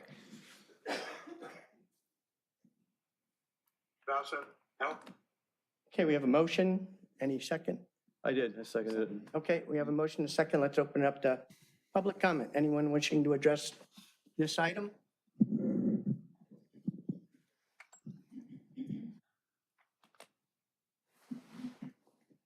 Good evening. I support Councilmember Lowenstein's decision here. It makes a lot of sense. Let's actually get it done, maybe before he, have the decision made at least, before he leaves this Won't happen body. before. And, on the idea of when you move forward, the future wayfinding signs, I think, are amazing ways of helping business. The Riviera Village Association did do that one sign that's getting quite old. We've allocated money towards both replacing that sign and have the idea of making a second sign, and the Riviera Village Board did want to have touchscreen signs there. So I would definitely like to get some more information because we've been looking at vendors and looking at costs. So to share some information with the city to find out what you guys had, what vendors you had, what kind of costs there are, maybe that could save the association some time and money as well. I could see wayfinding signs for both Riviera Village, the Aviation Artesia Corridor, and the Galleria area being great benefits. As for the larger monument billboard type signs, I think you guys also have it handled pretty well. You don't want bright signs blinding drivers. You have to worry about time of operation. But there are regulations there that when we were on the schools doing some of the electronic marquees, we had to deal with that. So I think that's pretty well handled. So thank you very much. Thank you. Anyone else?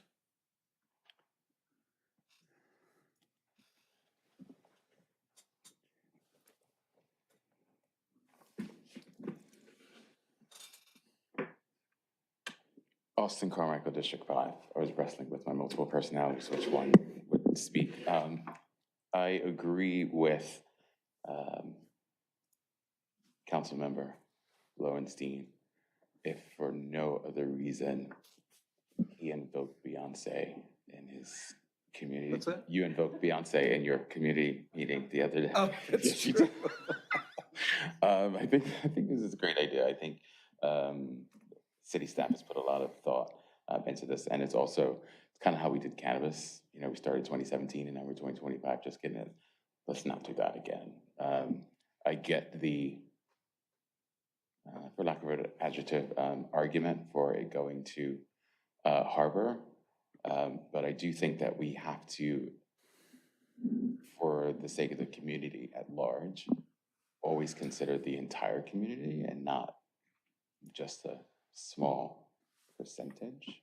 And since planning is going to do all of the others, it would seem to me that Harbor would go to the Planning Commission meeting where it's discussed and then weigh in that way versus having it be the opposite where planning goes to the Harbor meeting, because ultimately the project plan and all the updates will go to planning. So we might as well just have it all in one sort of meeting. That way we don't have to go, oh, what meeting was it? What's Harbor? Did Harbor bring it up again? So to be consistent in that capacity, kind of antithetical to being consistent, it's always in Harbor. But I do think in this instance, it just makes sense. It's one of those almost 6 on one hand, half dozen on the other, but not quite. So that's my 2 cents. Good night. Anyone else? Okay, anybody online?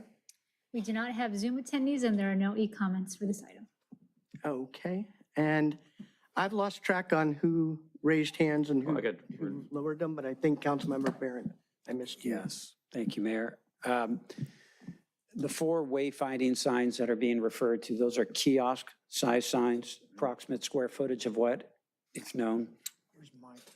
Mike can probably give you the specs on that.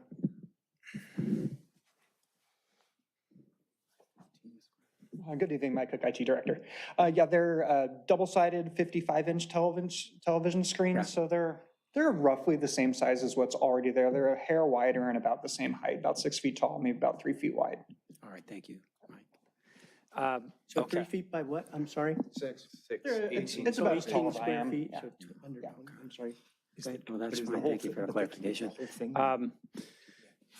And not to pile on with what's already been said, but the idea that we're going to have 30 square foot electronic signs in 53 locations throughout the city in neighborhoods and bed.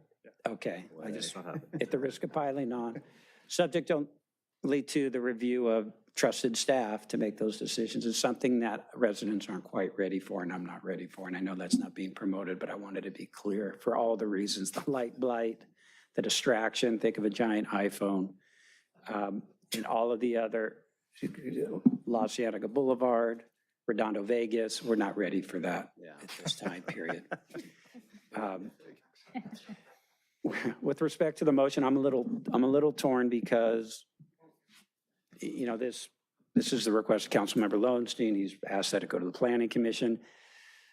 I mean, it's in the harbor. I thought Councilmember Nierenheim made a good point. This would be kind of a dry run of sorts for the Planning Commission. But as I envision it, we're not going to have these signs throughout the city. So I don't know if there's as much benefit to letting the Planning Commission make that decision. If policy changes later, Planning Commission can maybe see what the Harbor Commission did. So I'm kind of leaning towards the idea of it's in the code. It is. Look, anyone who's been up here, and that's everyone, I've been very protective of the jurisdictions. The Harbor Commission is in the harbor. The Planning Commission is everywhere else. So this is in the harbor. You want to get it done? I want to get it done. Well, His term. Well, so I'm leaning towards the harbor, but I want to hear from Councilmember Lowenstein and others who may have feeling on why that could be a bad idea or not, and if it's okay to just give this one to the Harbor Commission and make sure they get it done ASAP. Thank you for deferring to me on that. I actually agree with Commissioner Carmichael. If the harbor wants to weigh in on it, they should. Maybe they won't vote on it, but they should weigh in on it with planning. And they can speak at the end. And they can speak, absolutely, and they can appeal it if it doesn't go well. But in this case, And then it goes back to the planning. then it goes, well, yeah. They can speak at the item. Yeah, I mean. That's a good point. Yeah. And I could be wrong, but maybe I can't imagine them saying, oh, that's horrible. So I personally think that if it's a deal killer, then if Harbor really needs to see it, I really don't want it to go to 2. Okay. It's an unnecessary delay. But, this is kind of a one-off. So. Yeah. I have a code section I wanted to share with the city council, if the clerk could share my display. It's a little small. This is from the sign section of the code, and this is the section that allows the electronic signs within the public zones. As you can see right here, it says any electronic message display sign, et cetera, shall be subject to Planning Commission design review. So as it pertains to electronic signs, there is some specificity in the code about those going to the Planning Commission. That said, it may conflict with other sections of the code. That's the part of my interruption. Yeah. That's the question. So who has jurisdiction? You've pointed this out and thank you for that. But at the end of the day, who has jurisdiction over this decision? Because that will make it easy. If it is the Planning Commission, and our city attorney may know the answer or not, then we'll go to the Planning Commission. If it's supposed to be Harbor Commission has delineated, it should go to the Harbor Commission. Do we have an answer? Well, I'll just give you a little bit of perspective. This was last updated to accommodate the sign at the Performing Arts Center. So there was the council at the time was not contemplating a signage location that was specific to the harbor area. So this code section is really for the 2 sites that were conceptualized, which were the Redondo Union High School Auditorium and the Redondo Beach Performing Arts Center. So Planning Commission made perfect sense under both circumstances, because that would be, to your point, Planning Commission territory. This is a different location, and ultimately, the default, if all we're going to do is add this site to this section, it would go to Planning Commission. But if you want this to be Harbor Commission design review, we can very easily write it to do that. But then I'd have to go through a reading or what? No, it's just, we would treat it like any design review that the Harbor Commission would. Harbor Commission does, I will say this, staff has equal confidence in both commissions. Yeah. And while Planning Commission may have more design review practice in the sense that they receive more applications for it, the Harbor Commission also receives applications for it and does have experience in it. So we view both as capable entities in this discussion. You just have to decide which one you want to send it to. And Greg, you did some work on this issue of the jurisdiction. Thank you for that. Yeah. Very helpful. Jurisdiction, who should handle it? I've just pulled up jurisdiction of the Harbor Commission. Jurisdiction of the Harbor Commission shall be limited to the harbor area, but it doesn't say as to what. What Director Weiner's pointed out is as to what apparently doesn't include signs, electronic signs. So it looks like this would go to the planning commission because it's an electronic sign. It's not covered by the jurisdiction of the Harbor Commission. I could be wrong. You Yeah, can and or should be the expert. I was just speaking with the assistant city attorney. There is language that we just can't find right now that does talk about the, when it comes to CUPs and design reviews, when it says planning commission, it means harbor commission when it's in the harbor. Yeah. And that doesn't mean it would stop at both stops. It just means the harbor commission gets purview over that decision. Done. What do you guys think? I feel like we're, yeah, man. You just got to pick one. Yeah, We'll I feel write like- it however way you want it. Yeah, so the, Just pick one. Yeah. the code says I'm sorry, I just want to jump in here, under boards and commissions in the Muni Code, as far as the Harbor Commission, it says the jurisdiction of the commission shall be limited to the harbor areas as delineated in the map set forth in 29714 of this article. So that's what it says in the Muni Code. It's section 29.702. And I'll put my hand, thank you. I'm going to put my hand down. I'll say this, maybe the motion is exactly what Councilmember Lowenstein proposed. As far as who has jurisdiction, it will be whichever of those two entities have jurisdiction after the city attorney and our directors have a moment to look at it. Whatever the jurisdiction currently is, go with that. And we'll have a chance to look at that when it comes back. That's my concept, is how to resolve this if we can't do it tonight. Thank you. Yes. If it was subject to design review, it would go to the appropriate commission, right? Either harbor or planning, depending on where it was. Okay, I recall a time on this commission not too long ago where we were debating the jurisdiction of the harbor commission, and there were people on the council who wanted to enlarge in the area, the jurisdiction of the harbor commission to include Zoolager Park plus. And now there's something that squarely would be, designed for the harbor, and now we want to work around the harbor commission. I'd say, let's just put it up for design review. Let's not make a mountain out of a molehill, and let's not delay this any further than we already have had it delayed on us. So I found a section 10-2.2512, review of projects in the Harbor Pier area.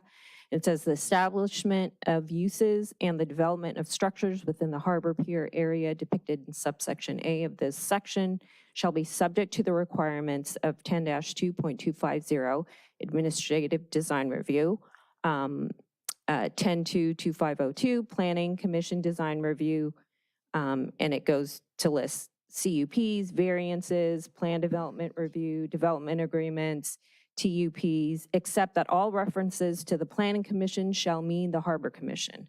All references to the Planning Division shall mean the Community Development Department, and all references to the Community Development Director shall mean the Waterfront and Economic Development Director. And therefore, the conclusion is? I believe it's the Harbor Commission. All right. Okay. So you accept a friendly amendment to your motion? That's fine. All right. Second. Okay, Councilmember Keller, Oh, I thought you had your hand up and then it's gone. Did It's you- gone. No, I agree. I want to get this done as quickly as possible. Whatever commission has jurisdiction, I think that is the appropriate body. Okay. He has to approve it. Oh, yeah, for the second, do you approve it? So the amendment is just to send it to the Harbor Commission, one stop, and that's it. Send it to the appropriate body for design review, depending on its location. What's the Which would be appropriate body? Which would be the Harbor Commission in this circumstance. Right, and it's, yeah, we'll make sure, we think that's the normal default, but the one thing that bothers me is what Mark showed, any sign regardless of location, which seems to, in a sense, be in conflict to all matters in the Harbor So let's Commission. just put a fine point on this so everyone understands and everyone knows when the Center Cal project came to the city of Redondo Beach, the person that was in charge for the planning, and correct me if I'm wrong, was the Community Development Director, Aaron Jones, who actually worked on it. Look, if you look at that code section regarding permits, it's the Community Development Director that actually takes over those permits. I'd like to get clarification tonight and figure this out, so wherever we send to, whatever it is, we get it done and we start moving forward. And I want fix. I want to correct something first, though. The Harbor Commission was the one that gave the entitlements to Center Cal, not the Planning Commission. The And project. it was under Stephen Proud, and I Okay. forget, I think it was Carmichael. Well, before Stephen, it would have been Pete Carmichael, but Aaron helped process. Remember, the reason Yes. Aaron was The largely involved, because you also have design. LCP amendments, you had zoning amendments, you had Right. other things that were the jurisdiction of the planning commission. So you had both bodies really working together on that. But it was the Harbor Commission that made the final. That is correct, yes. And design reviews for, So if design reviews for the waterfront had to come back to the Harbor Commission. And that is our normal default, and that is, as Cheryl mentioned, that's how this would work. What complicates this is the electronic sign ordinance, as written, has that wording that Mark wrote. Any sign, regardless of location, which would be in conflict with this. So we may just have to clean that up. So if we're comfortable with Harbor Commission I design think we review, should we'll clean amend that this up. motion so we don't have a problem and we fix that sign code as well overall. Yes. And have that included, because I don't want to sit here 3.5 years later and still have this conversation. It's just, let's move this ball forward. Does the motion maker accept your amendment? Yes. Yeah, All right, Okay. You second it. I second it. So we haven't closed the public comment. Does anyone else wish to speak on this? You have clarity, right? It's going to Harbor and that's it, it's done. Yes. No more planning Yes. after And the that. sign ordinance is going to be amended to clarify that. it'll go Exactly, to to make clear that we no longer have the Come conflict. on up. Yes. Okay, perfect. I understand everything that's been said. I'm not questioning anything, except, why don't you just leave it with planning? Because if you do with Harbor, what difference does it make? Do you have to bring Harbor Commission up to speed now? Does that slow things down? Or are they in full realization? Did they attend last night? Or the next planning commission? Do they understand all the details of the sign? Or do they have to know? Discuss, and weeks go by? Well, I think what we're proposing is it only goes to one or the other.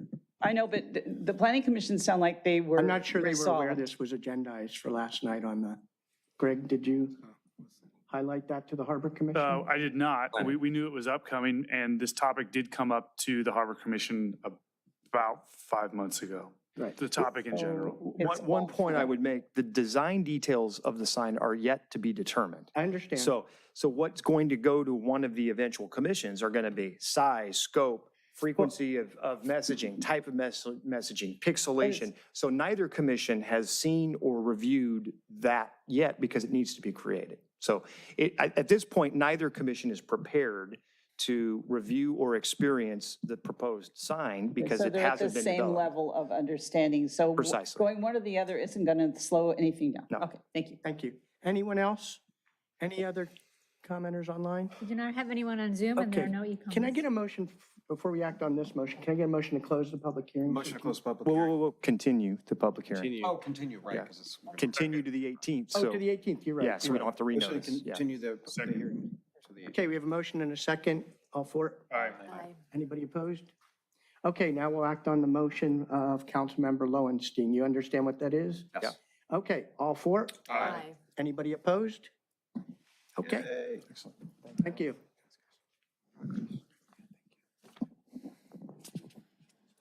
Next up, Mark Weiner. Okay, we're jumping down to item N1. Before we do, I just propose a motion for literally 5-minute break. And whoever votes against, We have a whoever motion votes and a against second. it cannot All for leave the dais. Second. All for it? Aye. It's 5 minutes. You can't leave the Four to one. All right. Okay, You can't do please, that, 5 but minutes. I wish. I love the thought.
Could I get a roll call, please? Yes. Councilmember Narenheim? Here. Councilmember Lowenstein is currently absent. Councilmember Kelly Judovich? Here. Councilmember Obaji? Here. Councilmember Barron? Here. Mayor Light? Here.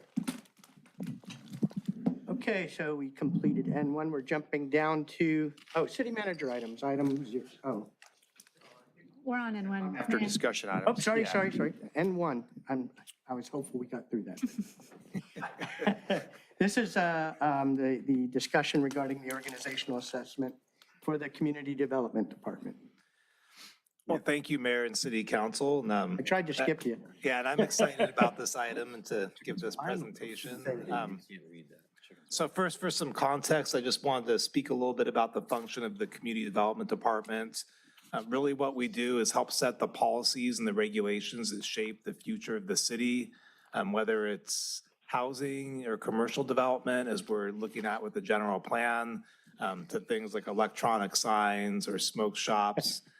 It's really helping the council work through those policies and implement them. We also review the plans to ensure that the regulations are being enforced.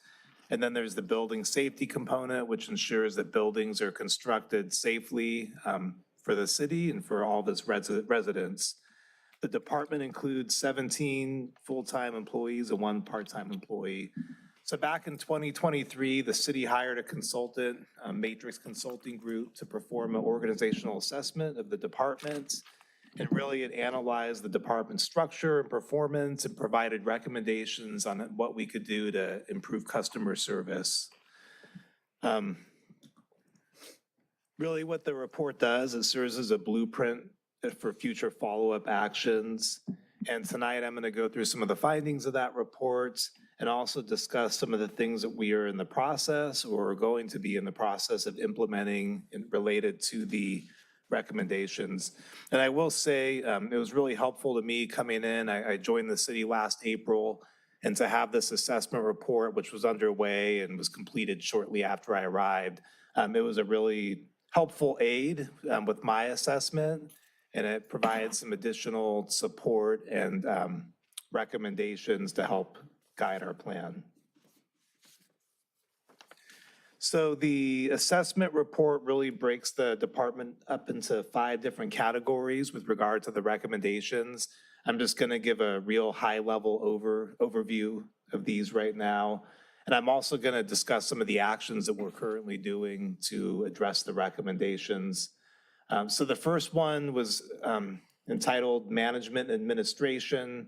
And really what the assessment recommends, what it identifies, is the need for enhanced communication within the department. That's communication between staff, with the customers.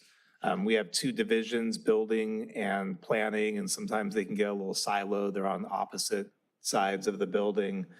It also identified the need for increased training opportunities for staff and of the public. It identified the need for a mission statement. We have employees that they show up to work and they're doing their job, but there isn't really a clear mission of our department and what value we add to the community. So that was identified. There's also a need for performance standards and metrics that we can measure ourselves on and evaluate whether we're performing up to the expectations. And then also a need for customer feedback, because ultimately we're a very customer-facing department. And we're not going to know what areas could potentially be improved or how we can do things better unless we do receive that feedback. Generally, right now, it's typically through complaints which come through sometimes. But other than that, we can be in a bit of a silo when it comes to getting that feedback. So I do want to address some of the things that the actions that we've put into place to address those recommendations to date. In terms of enhanced communication, we've established a monthly department meeting where we discuss different policy changes in the department, other activities. We established a lunch and learn, which we do every other month, where it's really a team building exercise where staff gets together and they discuss planning or building topics.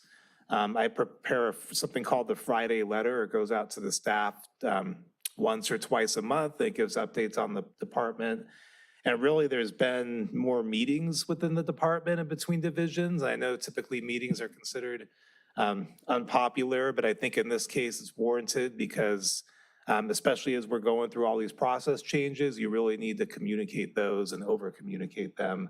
There's also been increased training that in this year's budget, the city council approved augmented training budget to go for outside resources. But then internally, we're doing trainings. I mentioned the lunch and learn.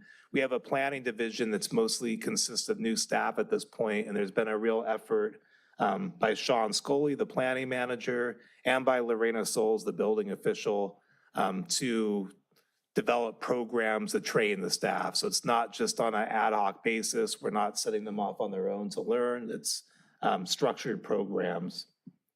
And by the way, both Lorena and Sean are out sick tonight. Otherwise, they would have joined me at the meeting. And it wasn't because they were trying to avoid it either. They're actually sick. We have the strategic plan coming up this March 12th. We engaged with Leading Resources. That's the firm that did the strategic plan for the city council.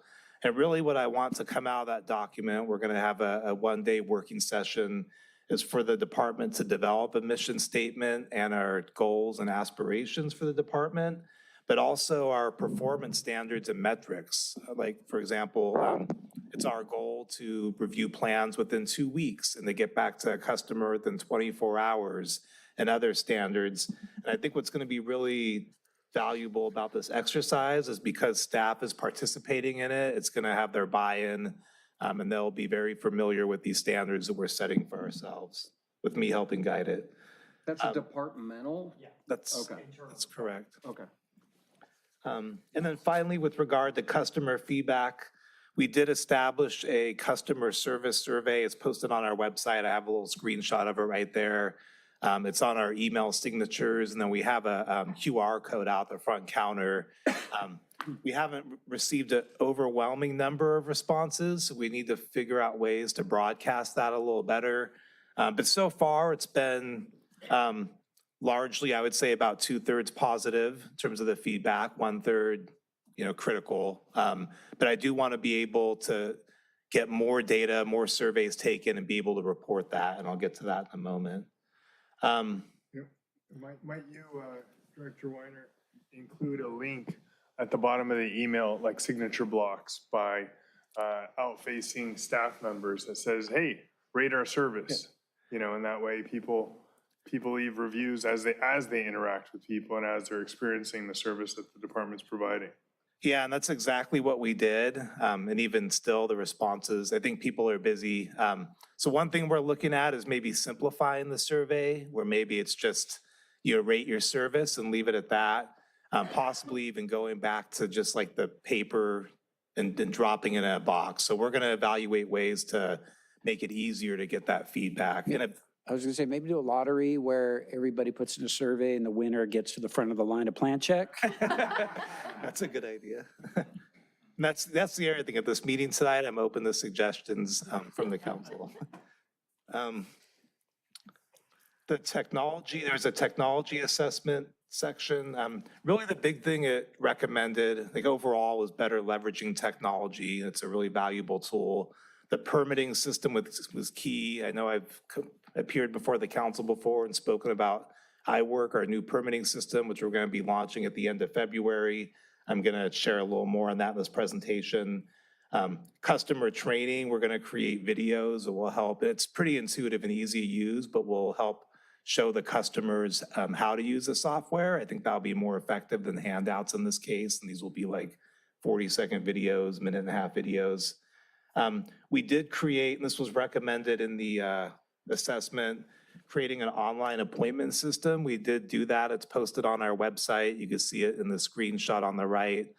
So if somebody wants certainty about getting an appointment with staff, they can go on there and click on that. And that provides different times, and it provides an option for virtual or in-person. So that's been established. There was also a recommendation to investigate AI. And we have met with some different vendors. I know we had a speaker tonight that mentioned that. And so far, I've been pretty impressed with some of the software platforms that I've seen. There's one in particular called CityBot. So that's something we're going to be taking a look at. And the goal is The process is complex, and we want to really provide the tools where somebody could go on and easily find the answers, and not just limited to community development. I think this could be helpful for the entire city organization. And then finally, there is a recommendation for a staff committee to kind of oversee these technology upgrades. We have established what I call a department improvement team, and I kind of touch on that on the next slide, but we do have staff that's really focused on these improvements. The next one, and there are only 3 more, it's gonna go quick. Take your time. Process improvement was a category of recommendations. It mentioned the electronic permitting, the e-permitting was essential. This is at a time when we didn't have that. We have had that since August with the City Tech Solution software, and we'll have a better version of it once iWork is launched. There is discussion of application checklists and handouts. We've been working on those. I'll show you an example.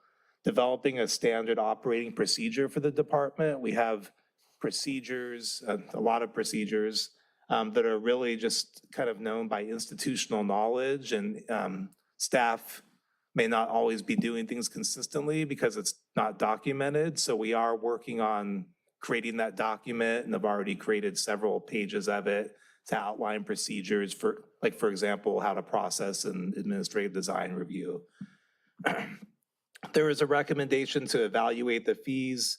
As the council may be aware, we hired a consultant, RCS, who's performing a fee study for the department's cost of services fee study. They're also going to be evaluating the city's development impact fees, you may recall when this came up. And then I mentioned the process improvement team. And this is an example, and I apologize, the resolution's a little poor on some of these. Some of the handouts we've come out with recently. The one on the left you may recognize, it's a checklist. This is the one that we did for the EV charging stations. We present that to the council. The building official is working on additional ones for other building applications. Our goal is to make it very transparent and clear to the applicant what needs to be submitted. Because in a lot of cases, we spend the first review, the first 30 to 60 days, just correcting basic information that we could be informing the applicant up front that they need to provide. So the checklists are really key, and we're working on that. The middle one is a flow chart that we recently created. We haven't distributed this yet, but I was planning on that later this week. And this really came about through the process improvement team. We were evaluating the administrative design review process, and there were redundancies in it, and there were steps that were confusing the applicant and causing delay. So I asked the team to kind of map out the current process. And then once we did that, we were able to look at where we could trim steps, and it led to this document, which is going to basically guide the applicant and let them know what to expect. And then finally on the right is one we recently prepared, and it discusses what happens with the Mills Acts. And the reason I had staff develop this is because it's actually a fairly convoluted process, what happens in the background. And we get, for those that have applied for it, we get phone calls and they want to know where it's at. Usually the city attorney's office, I'm kidding. But they want to know where it's at. So we just want to lay out the process so that they understand what it has to work through in the background and what the typical timing of it is. So these are just a few examples of some of the handouts we're working on. There was a recommendation to enhance customer outreach and engagement. One thing it recommended was having a data hub or a place where residents can go look up information on permits, say in their neighborhood. The iWork system does have that. I'm going to share that with you in a moment, just real briefly what that looks like. There's also a recommendation for performance dashboard, or basically posting our performance metrics on the city website. What you see on the screenshot, the image on the right is it's Manhattan Beach. They produce an annual report that gives data information on number of applications and types of applications. This is something that we're going to be doing with our department. It's going to be quarterly. And once we have the iWork system up and fully running, we'll be able to track the metrics to produce this report. And I think it's important because it will allow us to, as staff, to gauge how we're doing, whether we're meeting our targets, and also for the public to be aware of it. And there's some accountability that goes with that. There was a recommendation to update customers, and on that front, we have been doing an email blast to a group of local architects and builders, a fairly large group, where we've been updating them on some of the changes, whether it be counter hours or new systems. Typically, they go out about once a month. I don't want to overdo it because I don't want them to start tuning it out. So we try to make them count, but we have started doing that. In the spring, we're going to be having a workshop / listening session, a few of them, where we're going to describe some of these new processes and the new permitting system, but then we're also going to receive feedback from them as well. And there was a recommendation to reorganize the permitting counter and the signage. Frankly, I haven't delved into that yet, but that is something I do want to look at over this next year. And I think there could be a little clearer to the public when they come into the counter. And then finally, there were some recommendations about potential need for additional staffing. I will say the planning division, from my assessment and the report, is staffed at the levels it needs when fully staffed, when all the positions are filled. I believe we're adequate on that front. You're adequate on that front? I believe so. We basically have 5 planners, a planning manager, and myself. And I think with clear processes like we've been developing, we'll be able to manage the workload and have the timely turnarounds on the projects. Okay. But with regard to building, and that's where the report recommended the potential need for some additional positions. And I agree, one would be a permit center supervisor, and that would be someone that would help mentor and guide the permit technicians in all permit activities, and really be a source for people to go to if their permit is somehow stuck in the process or they want a status update, and would be kind of a liaison to the public. I see this position as really important. With my last city, I was able to add it, and it made a big difference. Right now, we only have 2 plan checkers. That leads us to having to outsource building plan checks to firms. One of the issues with that is it really diminishes customer service, the accessibility of the person reviewing the plans. The consistency varies because it depends on the firm that's doing it. So I do think in order to help turn around these times, it would help to have a 3rd plan check engineer, and that's what the report recommended. And then also it recommended converting one of the admin positions to analyst specifically for building. Right now we have 1 analyst for the department, and he's spread pretty thin with the planning division. And I will say with the fee study that I mentioned we're doing, we anticipate that's going to come back to the city council in April. There's going to be some recommendations. And I do think if the council does decide to add some positions to community development as part of the next budget, it would be offset by some of the changes in fees. And I'm not talking substantial changes, but some adjustments to capture the true cost. Mr. Weiner, going back to that, do you have the budget currently to hire those positions that they recommended? I think you said a technician, plan check, or not a technician, somebody who supervises technician. What's that? Permit center supervisor? Permit center supervisor, yeah. Do you have the budget to hire that person? I do not currently. Okay, and Mr. Wazansky, when will we have the first opportunity to weigh in on that? Well, next budget cycle, we'll have the fee structure prepared. We'll see where we are sufficient with fees or are not. We'll also have an opportunity to look at some internal restructuring in the event that, as an example, 3rd plan check engineer could be offset. The cost of that could be significantly offset by a reduction in contract expenses. So if the 2 line up, perhaps that's a recommendation I'd make. But I would caveat these, and I don't disagree with the assessment. Certainly, we always could use more resources. But Mark and I will sit down going into the budget cycle and evaluate which of these recommendations in the report are most likely to help the operation. And we'll bring those recommendations to you as part of next budget. So in concert with the fee conversation. So council can make an fully informed decision at that time. Is that fast enough, do you think? Because we've had issues where, you know, something gets stuck in the cracks. In my district, for example, somebody's trying to renovate their bathroom, and there's no action on it for weeks or a month, and then we discover, oh, whoops, it slipped through the cracks somewhere. So is that the kind of change, hiring, you know, additional personnel that would help? Yeah, the supervisor. Those cracks? Yeah, the supervisor and the plan check engineer would certainly help with those particular applications that might fall through the cracks, to your point. Is that something that we should get into then come mid-year, even if we don't have the revenue to, you know, the from plan check fees, don't have the revenue to support it, if we do have the extra money from all the rate, you know, all the increases that we did? Because, you know, this is an area where residents get direct service from the city, and it's important to them from a cost perspective with their contractors being inconvenienced if they've gotten demolition, but they don't have construction yet, you know, and so on and so forth. Well, what we could do for you at mid-year is we could prepare a budget response report to give you some order of magnitude on what these positions look like. I don't want to commit to you tonight that I would recommend that we fill all three of these or create all three of these without seeing the fee structure.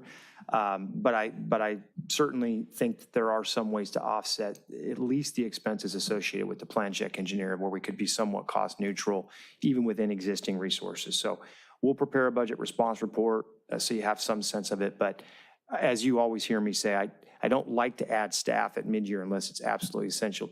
It's better for us to look at that holistically as part of the annual budget. Thank you. So this is a screenshot of the iWork permitting system, and I had just a quick,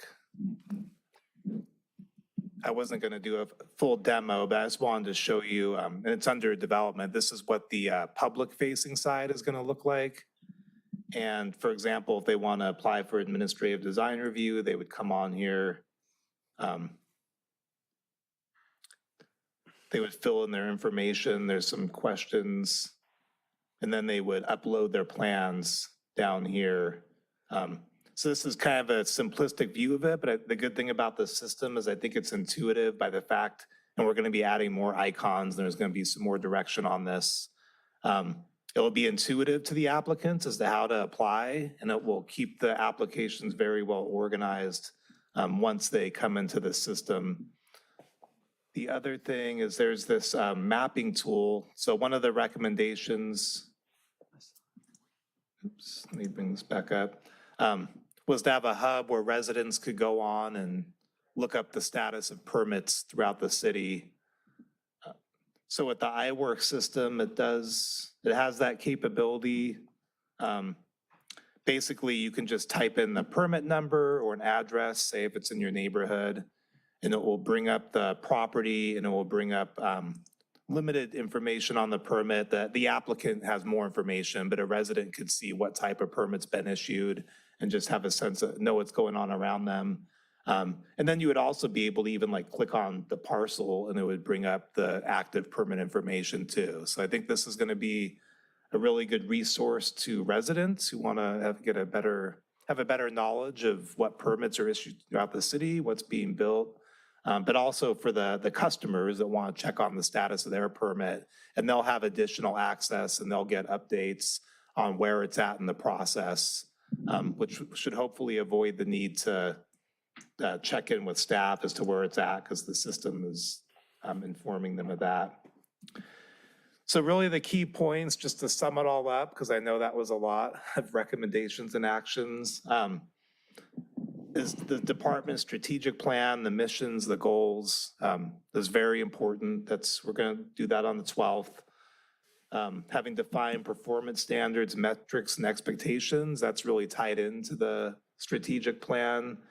Having a system that allows us to track the applications better, measure performance, make adjustments if needed. I think part of the reason things are getting a little lost in the system is because it's the system. So, you know, we can do better as a department, and I'm confident this new permitting system will get us there. making the process clearer and more transparent for the community, for the customer, doing that through some of the checklists I shared, the videos, just making it very clear what to expect in terms of what's needed on the application and where it goes once you submit it. And then the final one, and this is one, it's more of a leadership initiative, and because it's not really addressed in the report, but just helping create a culture, fostering a culture of communication, collaboration, exceptional customer service. And that's really been the messaging to the managers, and they've been carrying it down to the staff. So that's, really just about coaching and managing the department. And handouts and procedures and systems will do a lot, but ultimately that's probably the most important aspect of how we're functioning. And I do want to say, I want to thank the staff. I really appreciate the staff that we have in the department. They work very hard. It's a challenging job. And as you can see, there's a lot in the works in terms of department improvements. They've taken it on with a really positive can-do attitude. And if I were to use an analogy, it's kind of like the department is a plane and we're in the process of repairing and remodeling the plane, but it has to stay in the air as we're doing it. So it's a real juggling act between trying to make these changes, finding time for this as we're also processing the heavy workload, but we're getting it done. So I'm proud of the team. And that concludes the presentation, and I'm available for questions, comments, receive and file, right? Yeah, receive and file any input you want to have. And if I could just add a big thank you to Mark for taking this on. And, one of his charges, upon his hiring was to get a handle on the status of the assessment, understand the sort of the inputs, and really evaluate it, take a hard look, and begin implementing the action items that will bring about better customer service for our community. And I've got to say, just, by all objective accounts, he's run with it and he's embraced it and hasn't shied away from it. And he's really, I think, now at that next level, beginning to help engage his staff to also ultimately better see the value in that and work through these process improvements. So big thank you to Mark for doing this and getting us going. We look forward to providing you those quarterly reports. We look forward to reporting back on our successes as opposed to reporting on our plans. So appreciate the council's patience on this. Okay, well, let me start. First off, been walking the streets and I've gotten a variety of feedback, obviously, on, this is one of the topics that comes up the most when I'm walking. But what is interesting is almost everyone has mentioned you personally in a good light. So, thanks for what you're doing. I have noticed even before, as a harbor commissioner and now as the mayor, there's been incremental improvements going on in the department for quite some time. And so I'm glad to see this. Sometimes it's, I read through that report, 70 some recommendations, which is, that's like a tidal wave of stuff. How do you sift through it? Because that's a lot to try to tackle. But and you confirmed it, that was done midstream. So, they're evaluating while things are changing, and they even noted that in some of their comments. So I would say, having gone through this with several organizations, both military and business, that I think culture is one of the most important things to establish first, because you can give people the best tool, but if they don't have the right culture, it doesn't optimize anything. So a culture of service to the community, and not just I'm a gatekeeper, but I'm in charge of my job is to help move things forward and help people where they need help and may not understand, or when it gets stuck somewhere. One of the things I had experienced was, you go to the last person you talk to and they go, I'm done with my part. And then you go, well, where is it? And somewhere over in that other department. And that doesn't leave a customer with a good feel. So is it in your vision that kind of when somebody comes in with an application, somebody in your department owns that to follow through? And if someone has a question, they go break it loose from the other department or get back from the other department? Or? Well, that's what the permit center supervisor would be tasked with. As it would work, can't do every. They can't. But really, the idea is they're not processing applications or overseeing where they're at, and they're a resource for customers. That would be in their job description. With the system, it will route the projects to the other departments, engineering, like they've been on board, fire. It's also going to incorporate code enforcement, and everything will be consolidated under the property and managed through a system. That said, it could be a little challenging because I only have control over my department, but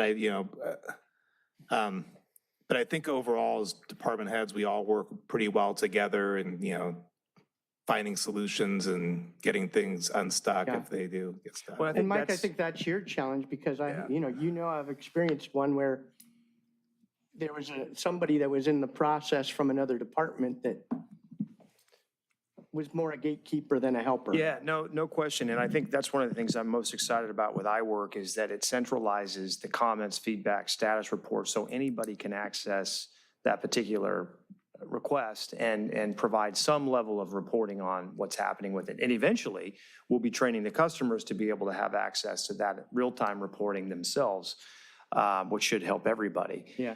So I yeah, have found, though, it's- that having an advocate for the customer internal to the is organization is helpful. critical. Yeah, no question. And yeah.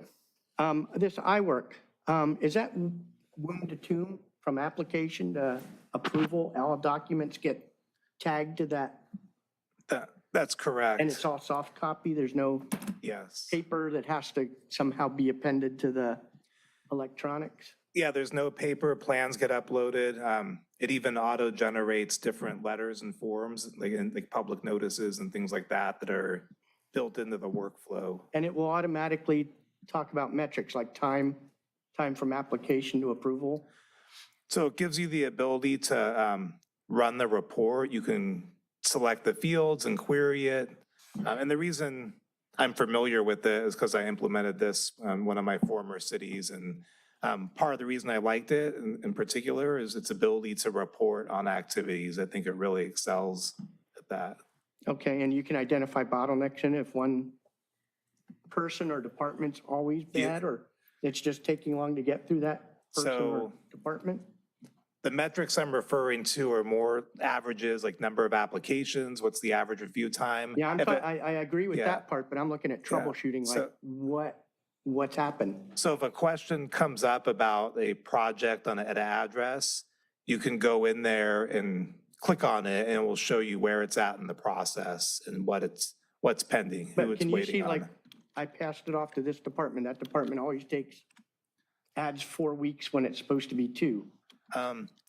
We would probably have to go through and, look through the data to get some averages, but it would have that ability. It would be in there because it tracks the chronology of the application well. I saw in your workflow, you have incomplete application right at the very first box, right? So I would hope somebody files an application, you don't wait the 30 days and go, you forgot this document and start all over again. I think But then later it said, after 30 days, there's a deemed complete and deemed incomplete.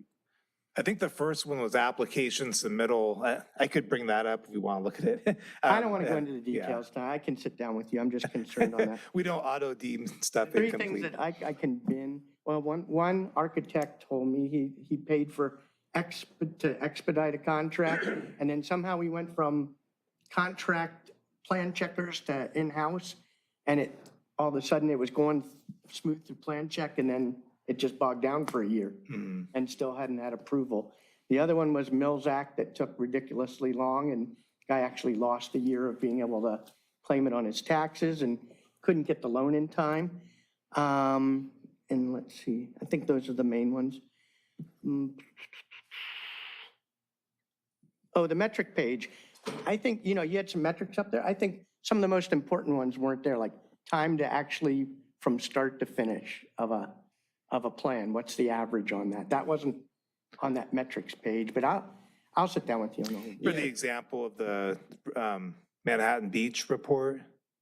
Is that- Yeah, so I agree. That just had like application number, Who volumes. cares how much, well, I mean, that's one metric, but then who cares if you get them done in 2 days? That's and great. If the- it takes you a year to get through that many, it's, Yeah, our report will have the review times. That's probably the most And important approval. aspect of it. Yeah, Okay. review and approval. okay, thanks. Councilmember Narenheim. Thank you. Wow. You know, Mr. Weiner, Dr. Weiner, Director Weiner, when I got here in 2017, I made a pledge to the public. I wanted to run the city more like a startup, get things going. And I can't tell you how much I'm pleased to see this audit that we put in from a couple of years ago, the report, the changing. So correct me if I'm wrong, but in the last year, we've had a record number of permits that we've processed, right? Yeah, I mean, it's not slowed down at all. And we've done them in a shortest amount of time from previous years. We have definitely improved service with Mark's arrival. Yeah, I mean, I think Sean Scully is the only one that I really know of. I know there's others in the department, but I can really say since when I got here with Director Jones, it was a totally different department. And it's transformed through the years. And this type of reporting, like I talked about in last fall for the key point indicators, right? Key values. It's the KPIs, it's those key points are so important for us as a council and management to be able to understand what's going on. And digitizing this, it's the biggest headache that I've gotten in the last 8 years from people not knowing where it is in the system and it being a paper-based system that we've finally gotten rid of. And now we're moving to the second version is just, it's unbelievable. And I can't thank you enough because the reporting, ability for the public to see what's going on in the neighborhoods, ability for the permit application holder to be able to see where they are. It is just massive. To see the flow charts is great because there's always, hey, I'm gonna turn this in, now what's next? And the number one thing I always hear back from people is, well, left hand, right hand doesn't know what it's doing, but then all of a sudden we have to do this and as well. And so this is gonna clear up all those processes. And I can't thank you enough because it is, I know IT projects, when you don't have a person in charge and the good lead, these things tend to fall away. And I think the person who was in charge retired, moved away to a different job or something halfway through. So to finish this up and have a new project come on board, to have Public Works and other departments on board for this, it's gonna be huge. So going to the questions of raising the fees and getting 3 people, we're processing more permits than ever before. Are we finding any other efficiencies that maybe we don't have a need to raise the fees that we can just hire and there's cost savings? Because I know we have also a third plan check. That's a part of this is not talking about, a third plan check in here, a third party plan check, I should say, that people pay extra for. We have significantly expanded, sort of pending this assessment, we have over the last few years, in order to keep up with workload, significantly expanded our contract service budget to manage the expediter firms, to provide contract response. I think as we settle into performance metrics on a staff basis, we'll be able to perhaps evaluate whether or not we might save some money and be more efficient with additional in-house personnel. We'll still keep the expediters. Rather than going to contract service. Right, so we'll still keep the expediters. We'll do that as needed, but I think under Mark's leadership with our process improvements, we'll have some confidence that we can probably save money and improve customer service. So, but that's what I want to evaluate in the context of the fees to understand where we might want to make recommendations to you budgetarily. Okay. Yeah, I also want to, the Planning Commission also was one of the groups that actually started bringing this up a year and a half ago, I want to say, when we funded it originally. Year and a half ago? The STI, yeah. It was, right? year and a half for Matrix, yeah. So big shout out to the Planning Commission because that's, they deal with this on a very micro level, much more than we do. So I would rather see at the mid-year the ability for us to either expand the contract services or rather than hiring personnel or looking to raise the fees so we can have. Yeah, we won't have the fees ready for mid-year, but what we can do in that budget response report is talk about potential options and how that might work in the context of existing resources, and we can start that conversation. I just want to make sure I don't overpromise what we will be It's able to fine. recommend. I know these things take a while, but the last question here regarding auditing and the ability to audit the results or audit the process to see what we can improve along the way, would that give us the ability moving forward? What does that look like? Yeah, we're going to want to, I mean, that's, I think, the strategic plan item and creating the both internal and external customer expectations. One of the things we need is the expected turnaround time for the various permit sort of options and workflows. And once we have that, we're going to want to account for that, make sure we understand it, make sure that we don't have process breakdowns, and then reflect on that. Now, this iWork will allow us to run reports that effectively serve as an audit of our performance.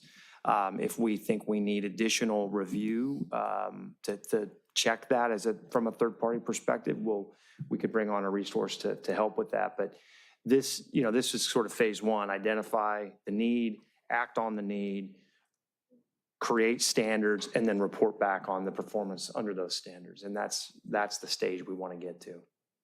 Okay. And so we have essentially a paperless process. iWork's going to help us with that significantly. Awesome. Director Weiner, thank you so much. It's been, I mean, it's honestly like when I got here in 2017, it was a totally different city hall. It was a totally different process. It was it was just begging for these upgrades. And so we're finally here. It's been a long time. It's the team that you have. So thank you to the staff in the community development. I mean, it's not easy. It's just a big ask, big heavy load to accomplish while, like you said, the plane is still flying. Yeah, well, thank you. And I'm not doing it alone. I have the assistance of our city manager. It's been very supportive and helpful, and troubleshooting these things and a good sounding board on this stuff. Okay, thank you. That paid political announcement. Yeah, exactly, yeah. I didn't want to leave you out, Mike. Yeah, but he has been very supportive, so I have to. Thanks, Director Weiner, for your efforts here and great work. We clearly got a long ways to go still. So I wonder about when do you think it'd be appropriate to have another hearing like this where you give us feedback as to what you've accomplished, where we are? Is it 12 months, 18 months? What do you think would be a good time for that? Because this is a great start, but we got to re-inspect at a later time. Mm-hmm. I would think as soon as 6 months would be a good check-in. We've approached these things with a sense of urgency, and I do think it is going to take time. I think the department's going to look a lot different in a year and in 2 years in terms of how we're operating. But I would like to commit to reporting back in 6 months, and I think we'll have a lot of these items addressed or fully underway, such as the system, the reporting.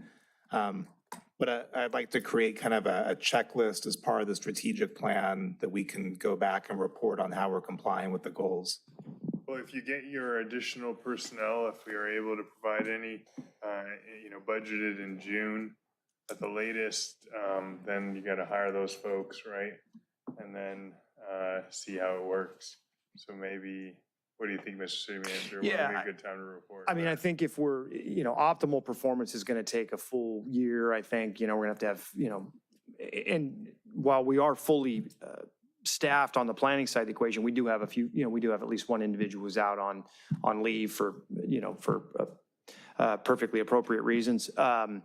And, we do have a little bit of turnover occurring in the building side of the equation, so staffing is always an issue there. But I think what Mark's saying is we could probably get you some feedback in the next 6 months on some of the more specific initiatives, right? The strat plan, the performance metrics. I think would be of interest to all of you. And then again later, maybe 6 months after that or beyond, we can report as we've received perhaps optimal staffing and are rolling along. Do you need direction on that, or is this? No, we're happy to bring that back to you. I mean, we recognize the importance. This is, Mark and I have had numerous conversations about department performance. I mean, thrilled to have him come on board and have experience having, in a sense, improved at his last 2 stops, the performance of community development in the community. So this is going to continue to be of paramount interest to all of us. I hear it from all of you. He hears it from me. It's the way it's supposed to work. Residents too. So yeah, thank you. And businesses, yeah. Just a quick question. If one of the important things when you're looking to report how something is enhanced performance is to benchmark now. Right. So that you can compare the The old before and the and new, the yeah, after. yeah, And yeah. so often it's easy not to benchmark what happened before, and then you can never really report out what is the value of this money we've invested. Right. And so I highly encourage you to, even if you have to reverse engineer something, at least have some some snapshot. Yeah. some kind of benchmark that you can justify how you derived at it, and then measure it later and compare how we're doing. Yeah, yeah, it makes sense. Okay, that's all I have. This motion is just receive and file, right? Correct. I'll make a motion to receive and file the report and actually come back to us, right, in 6 months? Yeah, yeah, that's fine. We can There you go. certainly. Yeah. Okay, we have a motion and a second. Anyone from the public wish to address this item?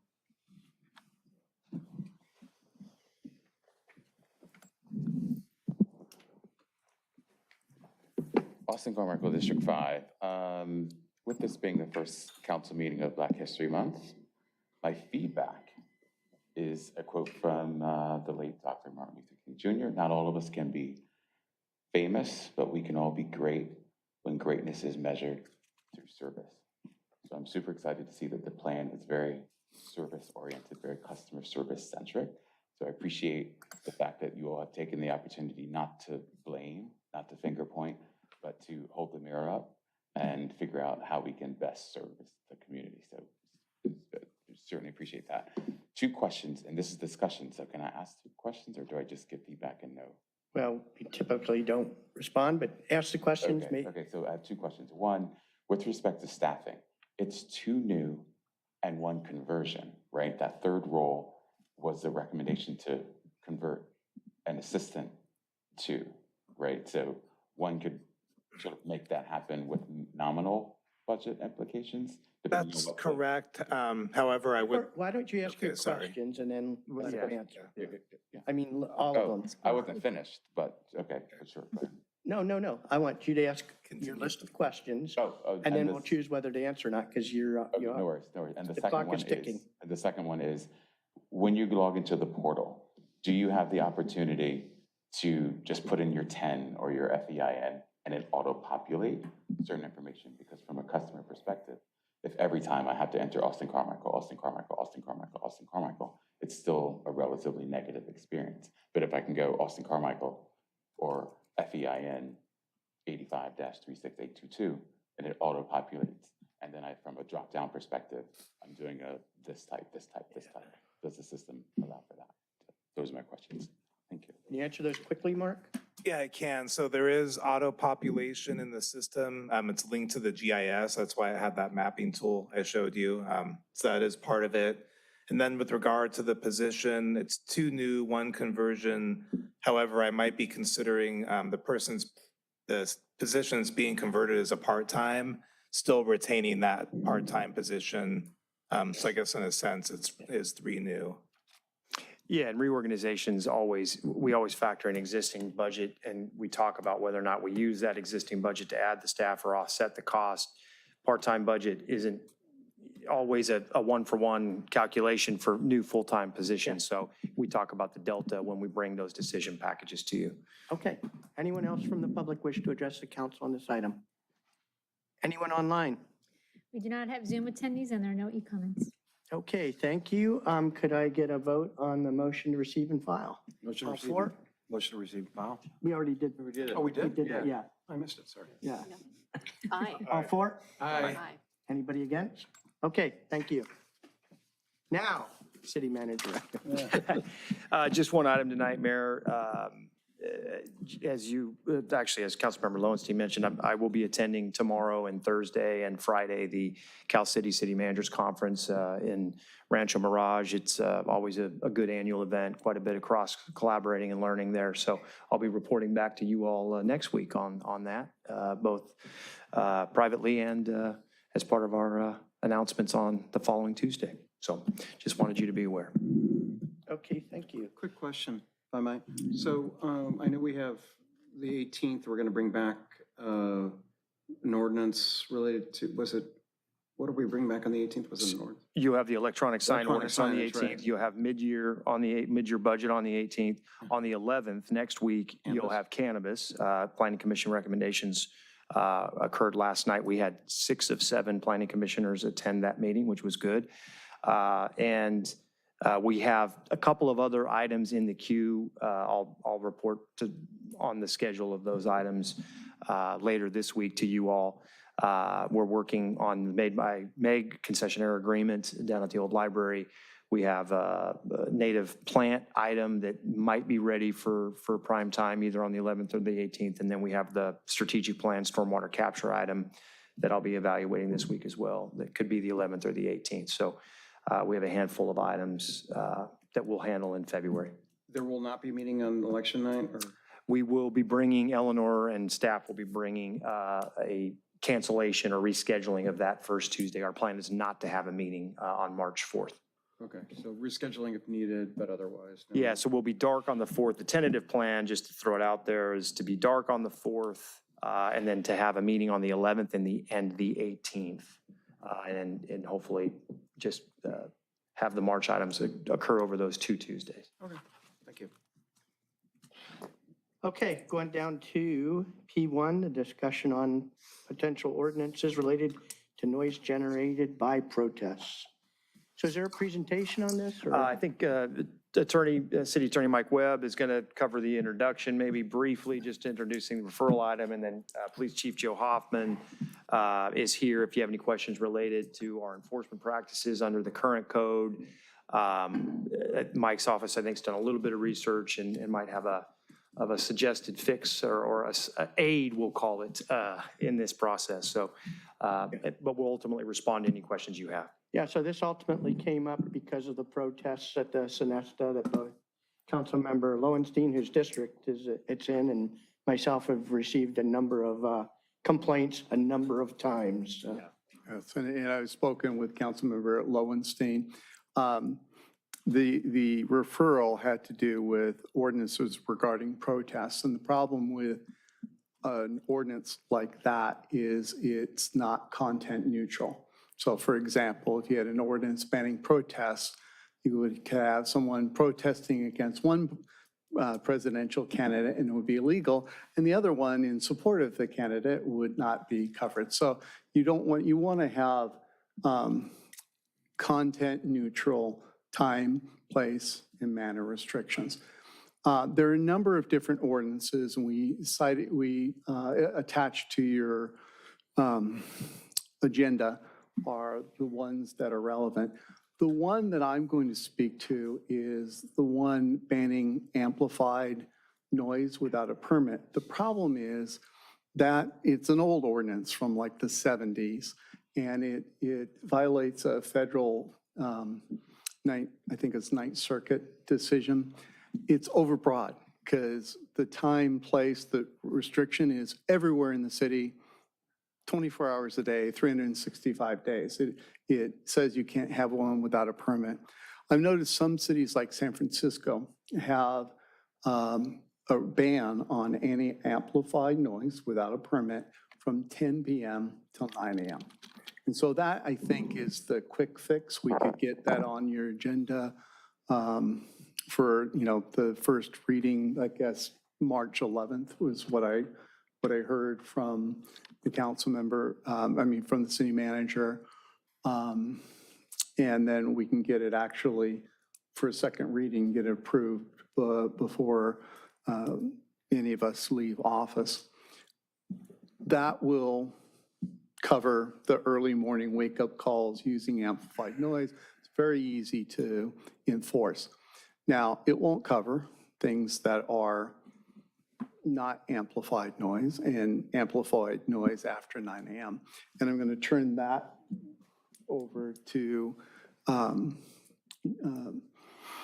Chief Hoffman to talk about some of the difficulties they've had, or unless you want me to give an overview of it. Sure. So just, the difficulties that they've had.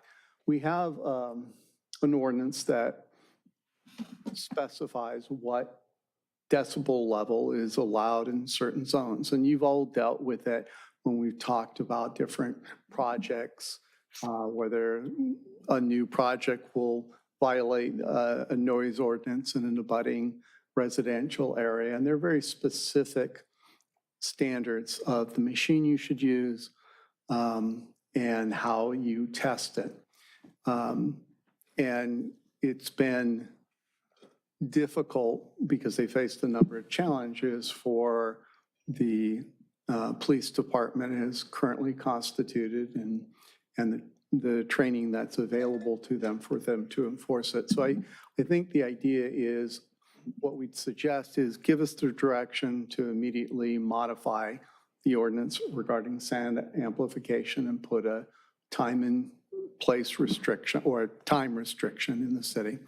And maybe once you've heard to the chief, you could have, ask him, direct him to come back with a budget response report as to what the additional cost would be for being able to more robustly enforce the decibel readings. Does that, let me just ask Councilmember Lowenstein, does that make sense given the, what you were looking to? Yeah, it does, especially the time part of it. That's the one that I'm most concerned about. I'm not, certainly don't want to limit anybody's ability to protest. I think that's a First Amendment right. I was hoping we could, I don't know if it's possible to do it by the 18th of February. Is it too early? Yeah, we can do it by the 18th. If we can do it by the 18th. So, because it's a very simple fix. The only problem will be, we can do it by the 18th. We want to have all the complaints, and it's not just the Sonesta. Ideally, you'd want to have a factual basis for it. So we may have a factual basis on the 5K. If some of the people that traditionally have been showing up in our races show up using a loudspeaker, addressing the racers as they go by, that may be, you know, enough to do it, because we want to show you're not just picking it out of thin air. Right. But I think the bulk, having San Francisco, I asked Ms. Ford, she did verify with the deputy city attorney who drafted that for San Francisco. They haven't had that ordinance challenged. And San Francisco was one of those cities that we looked at, and they're large enough that they would get challenged. And so I think that's an immediate fix. And so, yeah, certainly I'll commit to having an ordinance for first reading on the 18th, and you can pass it on March 11th if that's acceptable. If possible. The other question I had is, I went, talked to some of the protesters.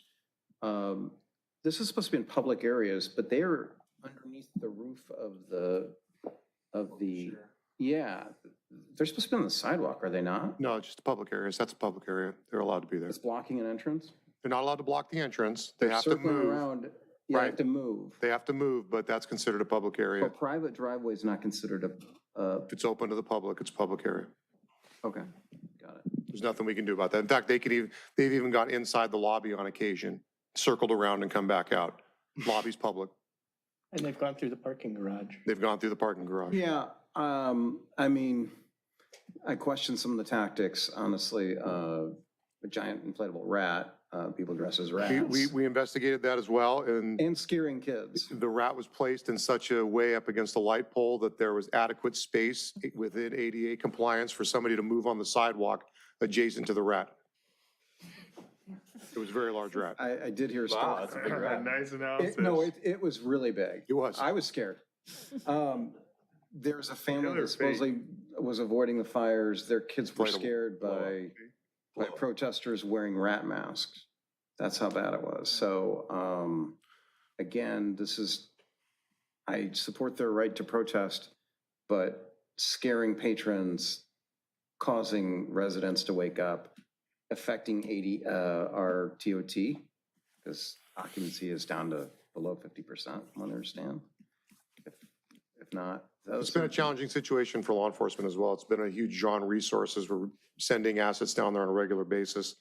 And although we question some of the tactics, we do have to comply with what they're legally able to do from a First Amendment standpoint. Well, I agree with that. I think that's something important. And I know we've tried to reach out to them to see if they can moderate or start later. This is local 11? This is Local 11, Unite 11. Unite 11? Yeah. So, okay, thank you. And Unite here, the chief Local joins in What's that? Unite here. suggesting. The chief joins in As far as the suggesting recommendation, the ordinance amendment modification. Yeah. it adds a reasonable tool that can be enforced realistically to our toolbox, because we're going to focus on the individual that is actually violating the municipal code, which would be simple for a single officer to observe, capture it on body camera, approach that individual, and as long as it's within those hours, it would be reasonable to take enforcement action. So citing?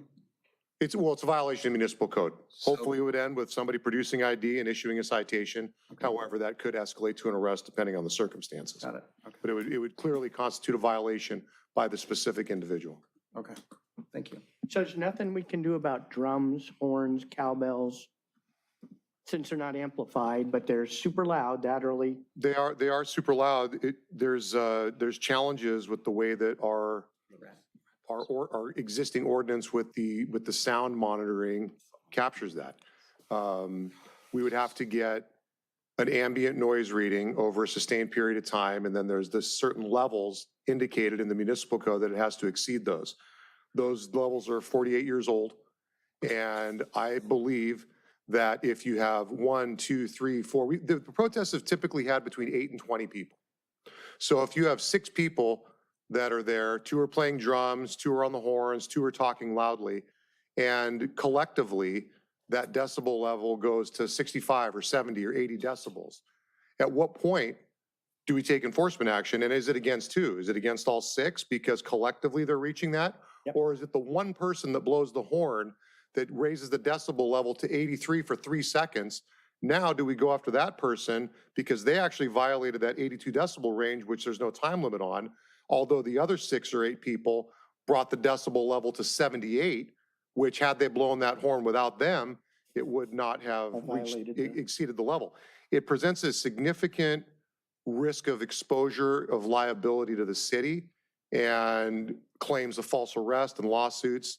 And it presents a challenge. My recommendation would be is if we wanted to pursue an ordinance that was enforceable related to decibel levels, that I come back with a BR on what it would take to have a sound company. And we found one, it's called NoiseNet. We've reached out to them to come and actually do an updated survey on ambient noise levels at various places throughout the city in all those different zones, R1, R2, R3 industrial, all the ones that are listed in there. And once we have that, contract with a consultant that could recommend potential modifications for consideration by council on the ordinance so that it would actually be enforceable. I actually brought code enforcement down tonight in case there's any questions, because we have a sound monitoring device that does the A-weighted scale readings and everything that's needed. The problem is it has to be monitored. So we couldn't just put it, even if there's a resident that was willing to be a victim, because the police department can't be a victim in this case. If the resident wanted to be a victim, we couldn't just leave it on their balcony for a week and collect ambient readings and elevated noise levels when the protests are occurring, because that's not how the device works. We would actually need to contract with a company that could install the proper equipment, which is available, which we can do. We found companies that can do it, and then use those readings as long as they would comply. And we had a reasonable method of identifying who is actually responsible. If it's 8, 10, 12, 14 people, who would we actually conduct the enforcement action on? It's much more complex. That's why, and I've learned more about sound readings and enforcement levels in the past couple of weeks than I ever thought that I would learn. And it is actually interesting, and I could provide additional detail and probably answer the majority of questions you have. But I think that this is a realistic approach for another step that would allow us to take enforcement action. And although it's not going to solve the problem, it will hopefully stop it from occurring, or at least it'll minimize the noise between those hours when they're starting, 6:30, 7 in the morning, and put another tool in our toolbox so we could hopefully have a positive effect.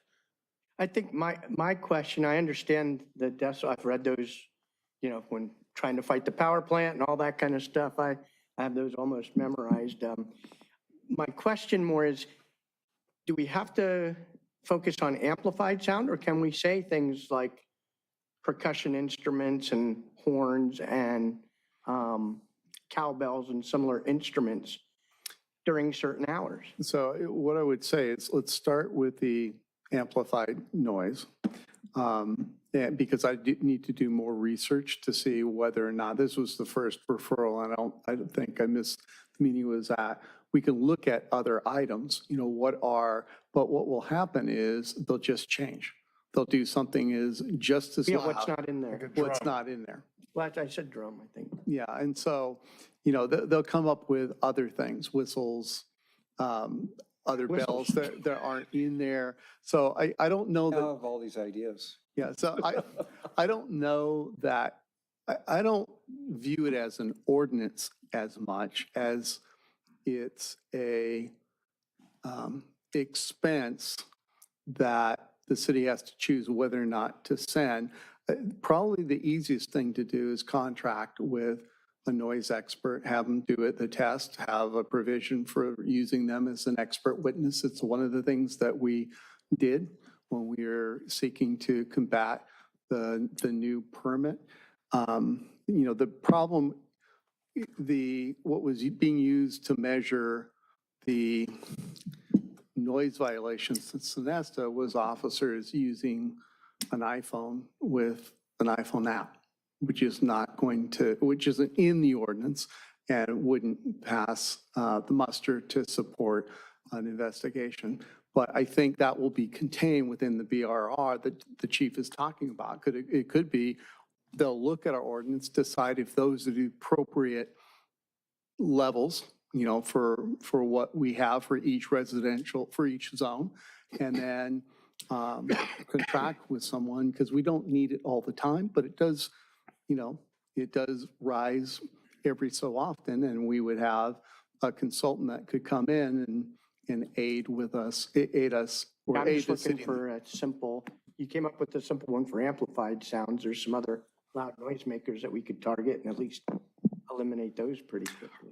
We could. And the other complication, and I know this will be in the BRR later, but as the chief said, which one broke the law since they're additive, right? Or do we get to go after the organization that staged the protest? You possibly could, but we were trying to come up with something that we could address in the time frame that we have and take action, and then the future council. I think we should take the low-hanging fruit, but the one thing that the council may want to give direction on is, right now, it's an infraction, the amplified noise, and you may want to, okay, we're going to pass it 9 to 10, and if you're using amplified sound, but after 10 p.m., before 9 a.m., it should be a misdemeanor.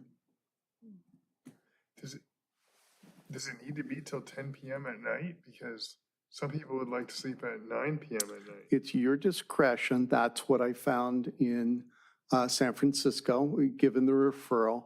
I was looking for a little more time, but if it comes, to look at it, but we'll search other municipalities to see what restrictions they have. It's the same thing that we dealt with in the stay away from the pallet shelter. And there was a minimal where we're never going to get challenged, and there was a maximum that other cities did, which I think was 500 feet.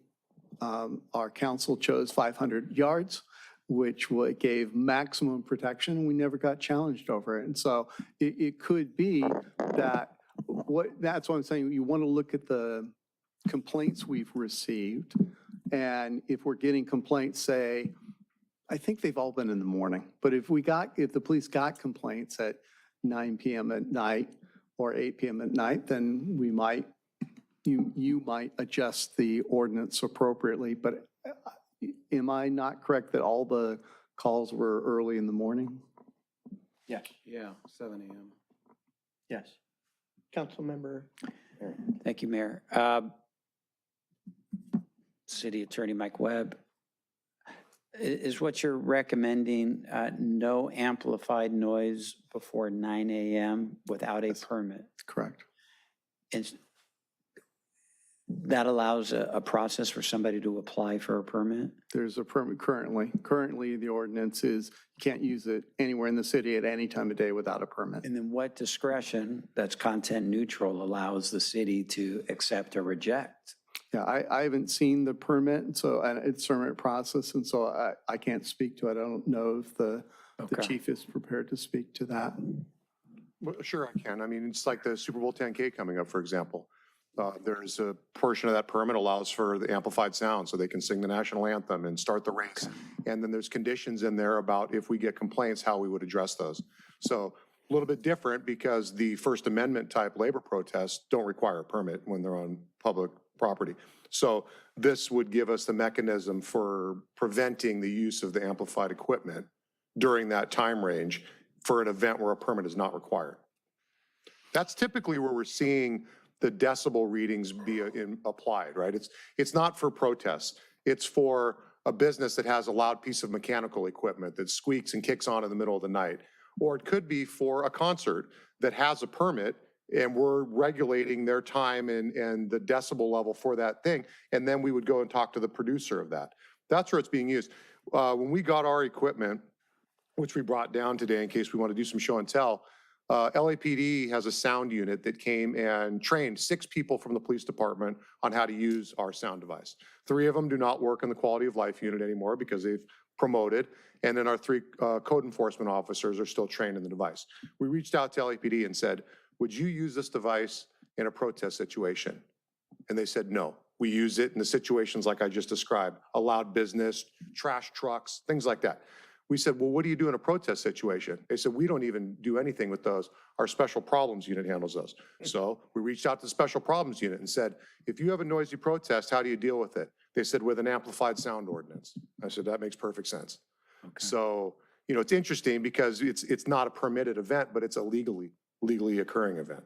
So to answer your question, if there are rules and the federal courts have had decisions, you can't use the permit and make it so onerous that someone doesn't have, in reality, freedom of speech.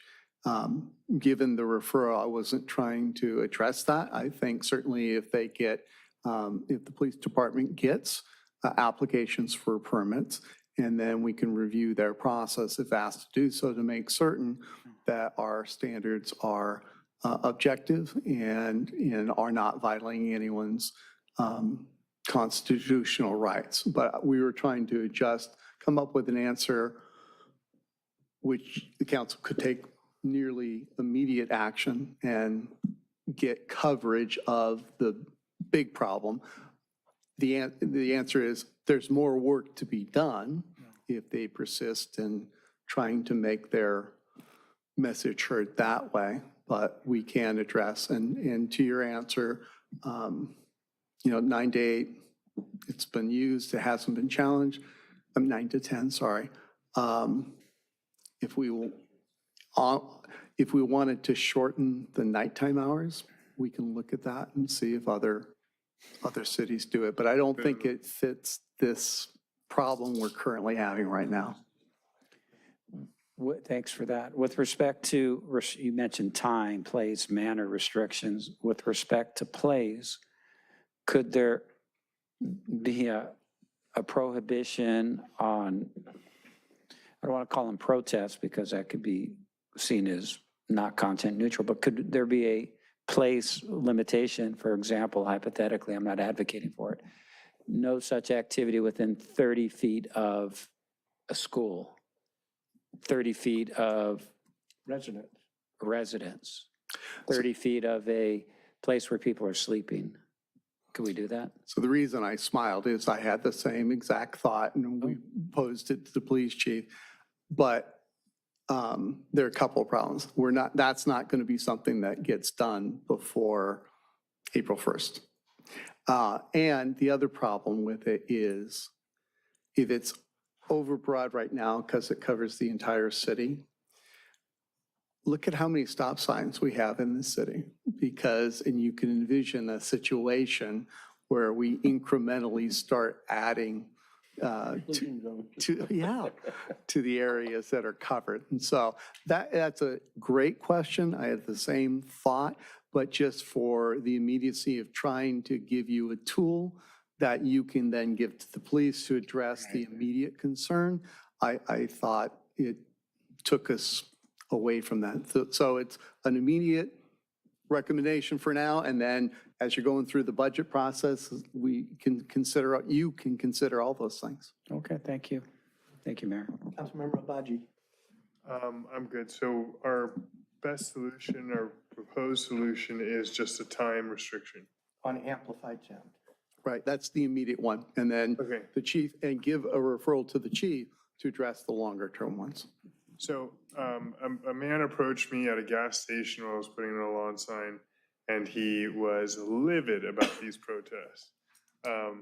And so I do want to do something about it, but also to a certain extent, isn't this a problem that the Sonesta could address through its own private action vis-a-vis the organization that's causing a nuisance and disruption of its quiet enjoyment of its property?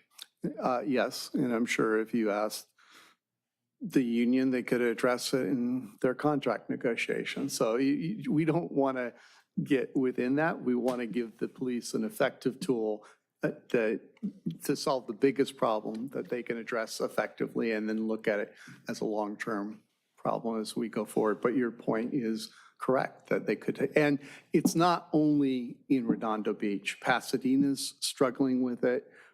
Santa Monica is struggling with it. The union has they know the rules, and it's designed to push up against the rules. And we don't want to, it doesn't serve our taxpayers well if we go beyond what we're legally allowed to do, when they do have, Sonesta does have a range of legal options available to them. Okay, thank you. Anything else? Nope, thank you. Okay, do you want to make a motion? Councilmember Lowenstein, this is your referral, so. Yeah, do you want to hear from the public first before we do that? Or? I'd rather do the referral. Okay, and then let I'll the- make a I mean, motion then to motion. bring back a change in the ordinance to allow for time limitations on amplified sound. Currently, let's say 10 p.m. to 9 a.m. in the morning. And that's it. And you don't want to do the referral to BRR. BRR for longer Oh, term? the BRR for noise. So basically, it'd be a BRR on the cost to do a comprehensive sound study in the city. Right. And also recommend changes to the municipal code related to Yes, sound enforcement. exactly that. Thank you. What he Thank you said. for what he said. Also money for enforcement, because I view it less as an ordinance problem and more as an enforcement problem. Over the 30 years I've been here, this comes up like every couple of years. What about, that would need a budget modification, wouldn't it? Well, but it's a BRR, because it may not. Okay, so BRR on enforcement, including BRR. I can include that, no problem. Extra enforcement. for Seconded, noise. just clarifying that you mean to disallow amplified sound from 10 p.m. Did I say allow? You said allow. Oh, yeah, okay, I said disallow, disallow, right, a okay. prohibition on amplified sound Yes, between okay, cool. 10 p.m. and 9 a.m. Thank you. Second. Okay, we have a motion and a second. Any member of the public wish to address this item? Without a permit. Second.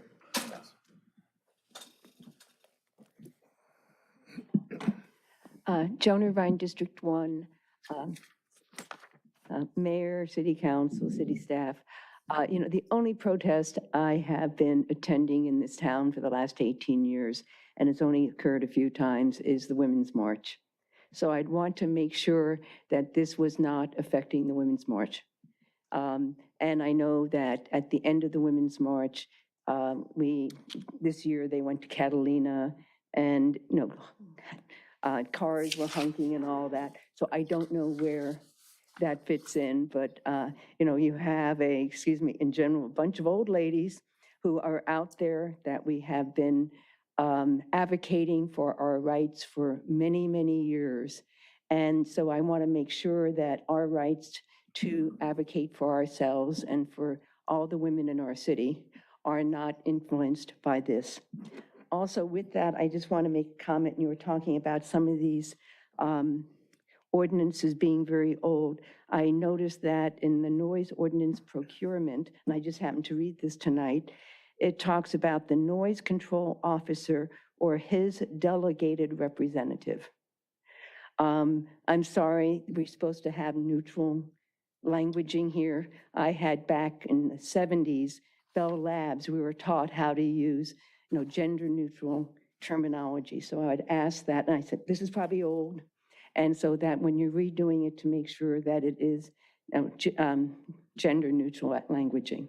So thank you very much. Thank you.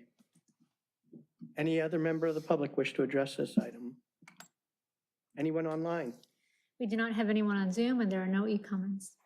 Just to make clear, I mean, I've participated in protests or rallies, but not at 7 a.m. and not right next to residential areas, so. Started at 9:01. Yeah, exactly. And I've been on that march, so I think it's a good idea, Yeah. 9:01. It's a rule, that's exactly, whether you agree with the message or disagree, you want to have a neutral time, place, and manner restriction. In this case, putting in place a time restriction. Yeah, it's very clear what these guys are trying to do, and it's not just protest, it's intimidate and beat people into submission, which I don't agree with those type of tactics. Mayor, it is important to note, though, that this wouldn't prohibit the protests from occurring at 7 No, I a.m. understand, Yeah. just the amplified Just the sound while yeah. they're protesting, I understand. Okay, we have a motion and a second, all for it? Aye. Anybody against? Okay, motion carries unanimously. So you're getting stuff done in your last few weeks. Yeah, thank you all. Okay, let's see, next, mayor and council referrals to staff. So I'm going to start with one. I got a call from Moses Rambler, who is the lead of Lanaquila. And they've got their annual race coming up, I think it's February 22nd. They want to put all the proceeds into fire victims, donating to fire victims. So they've asked that the city waive their fees for the event. So I'd like to agendize that for pretty quickly, because they'd have to know by the 22nd if the council would entertain that discussion. Well, that would be a motion for next week or the 18th. So it'd be either Or a have to be- resolution. have to be 11th or the Or 18th. budget amendment. And in this case, it's a fee waiver, so you don't need 4/5 because you're not appropriating funds, but We're kind of yeah, Yeah. indirectly. So. finding ways around How it. much are their fees? I couldn't tell you. It's probably a couple $100. Could we do this instead? Could we have the waiver, if it's just a fee waiver, we can always have the fee waiver come back after the fact as well. Whatever's easiest. Yeah, I mean, if we're going to do it, we should, yeah, I mean, we could, but we could have it, If it's gonna be ready in time for the 18th? what, you said the 22nd, the event? Yeah. I mean, we could bring it as a, as a BRR, as part of No. mid-year. No, it's February 22nd, right? Yes. So, mid-year's the 18th, Feb 18th. So then we approve it as a BRR. Yeah, you can for just the approve the fee waiver as part of the budget response report on the 18th. 18th. We can just add a BR. I can just add in a BR. You can add a BRR. Okay. And then you can I'd consider like it to as add part that of mid-year. BRR. Okay. Okay, thank you. Councilmember Lowenstein. I'm sorry, Councilmember Naranine. Yeah, I want a BRR on the Public Works Commission talked with Public Safety Commission, and I want to get, as per my referral back in December, a BRR on the options and costs associated to installing a bicycle lane on PV Boulevard for the different types of availability. The Public Works Director knows and understands what. From city boundary to PV Boulevard. all City of boundary PV center. Boulevard, city Yeah, boundary the to whole thing. PCH? Okay. Yeah. There was a great discussion at the Public Works Commission, and staff did a great job laying out a couple of options and ideas, and they did a great job studying it as well. I was impressed with the amount of data they had. Yeah, that was a follow-up. You might remember, we had an initial staff report here, and that was going back to that commission for consideration. Yep. Right. Is it truck route? It wasn't, It's not supposed to. it was separate from that, but. Slow them down. Yeah. Anything not a else, truck route. Councilmember Um, Lowenstein? no, that's it. And everything? Jeez. Okay, Councilmember Lowenstein. Yeah, thank you. I got 15 items. Number one. He's going out slugging. Number one, just kidding. No, nothing. Councilmember Kalajerovich. None, thank you. Councilmember Obaji. So there's been more attention nationally in the media about PFA Forever Chemicals on fire turnout outfits. I imagine that the firefighters who fought the fires in LA got exposed to a lot of bad forever chemicals from asbestos and the like. So a PRR on either totally cleansing their, that includes an analysis of whether they can totally cleanse their turnouts or if they just need to be replaced and what the cost would be and what the most prudent course of action would be. That's it. Thanks. Councilmember Barrett, I have none. did you have something else? Okay, I think that's it. Okay. Let's see, I'll take, we're not going to respect a closed session, and I didn't look in the back. We're not convening in the name of it, or this isn't in the name of anyone, so. I would actually like to close in memory of, in the next couple weeks, of a District 1 community member, Ray Venning. He actually just recently passed away. Wow. He did. He's been very active in the community here, politically and all sorts of ways. So at our earliest convenience, we can do that next few weeks. I will second that. I'm going to miss him trolling me. Motion and a second. That would be No, it's just all four? Aye. Yeah. Okay. I'll take a motion to adjourn. Motion to adjourn. Second. Okay, motion and a second, all four? Aye. Okay, thank you.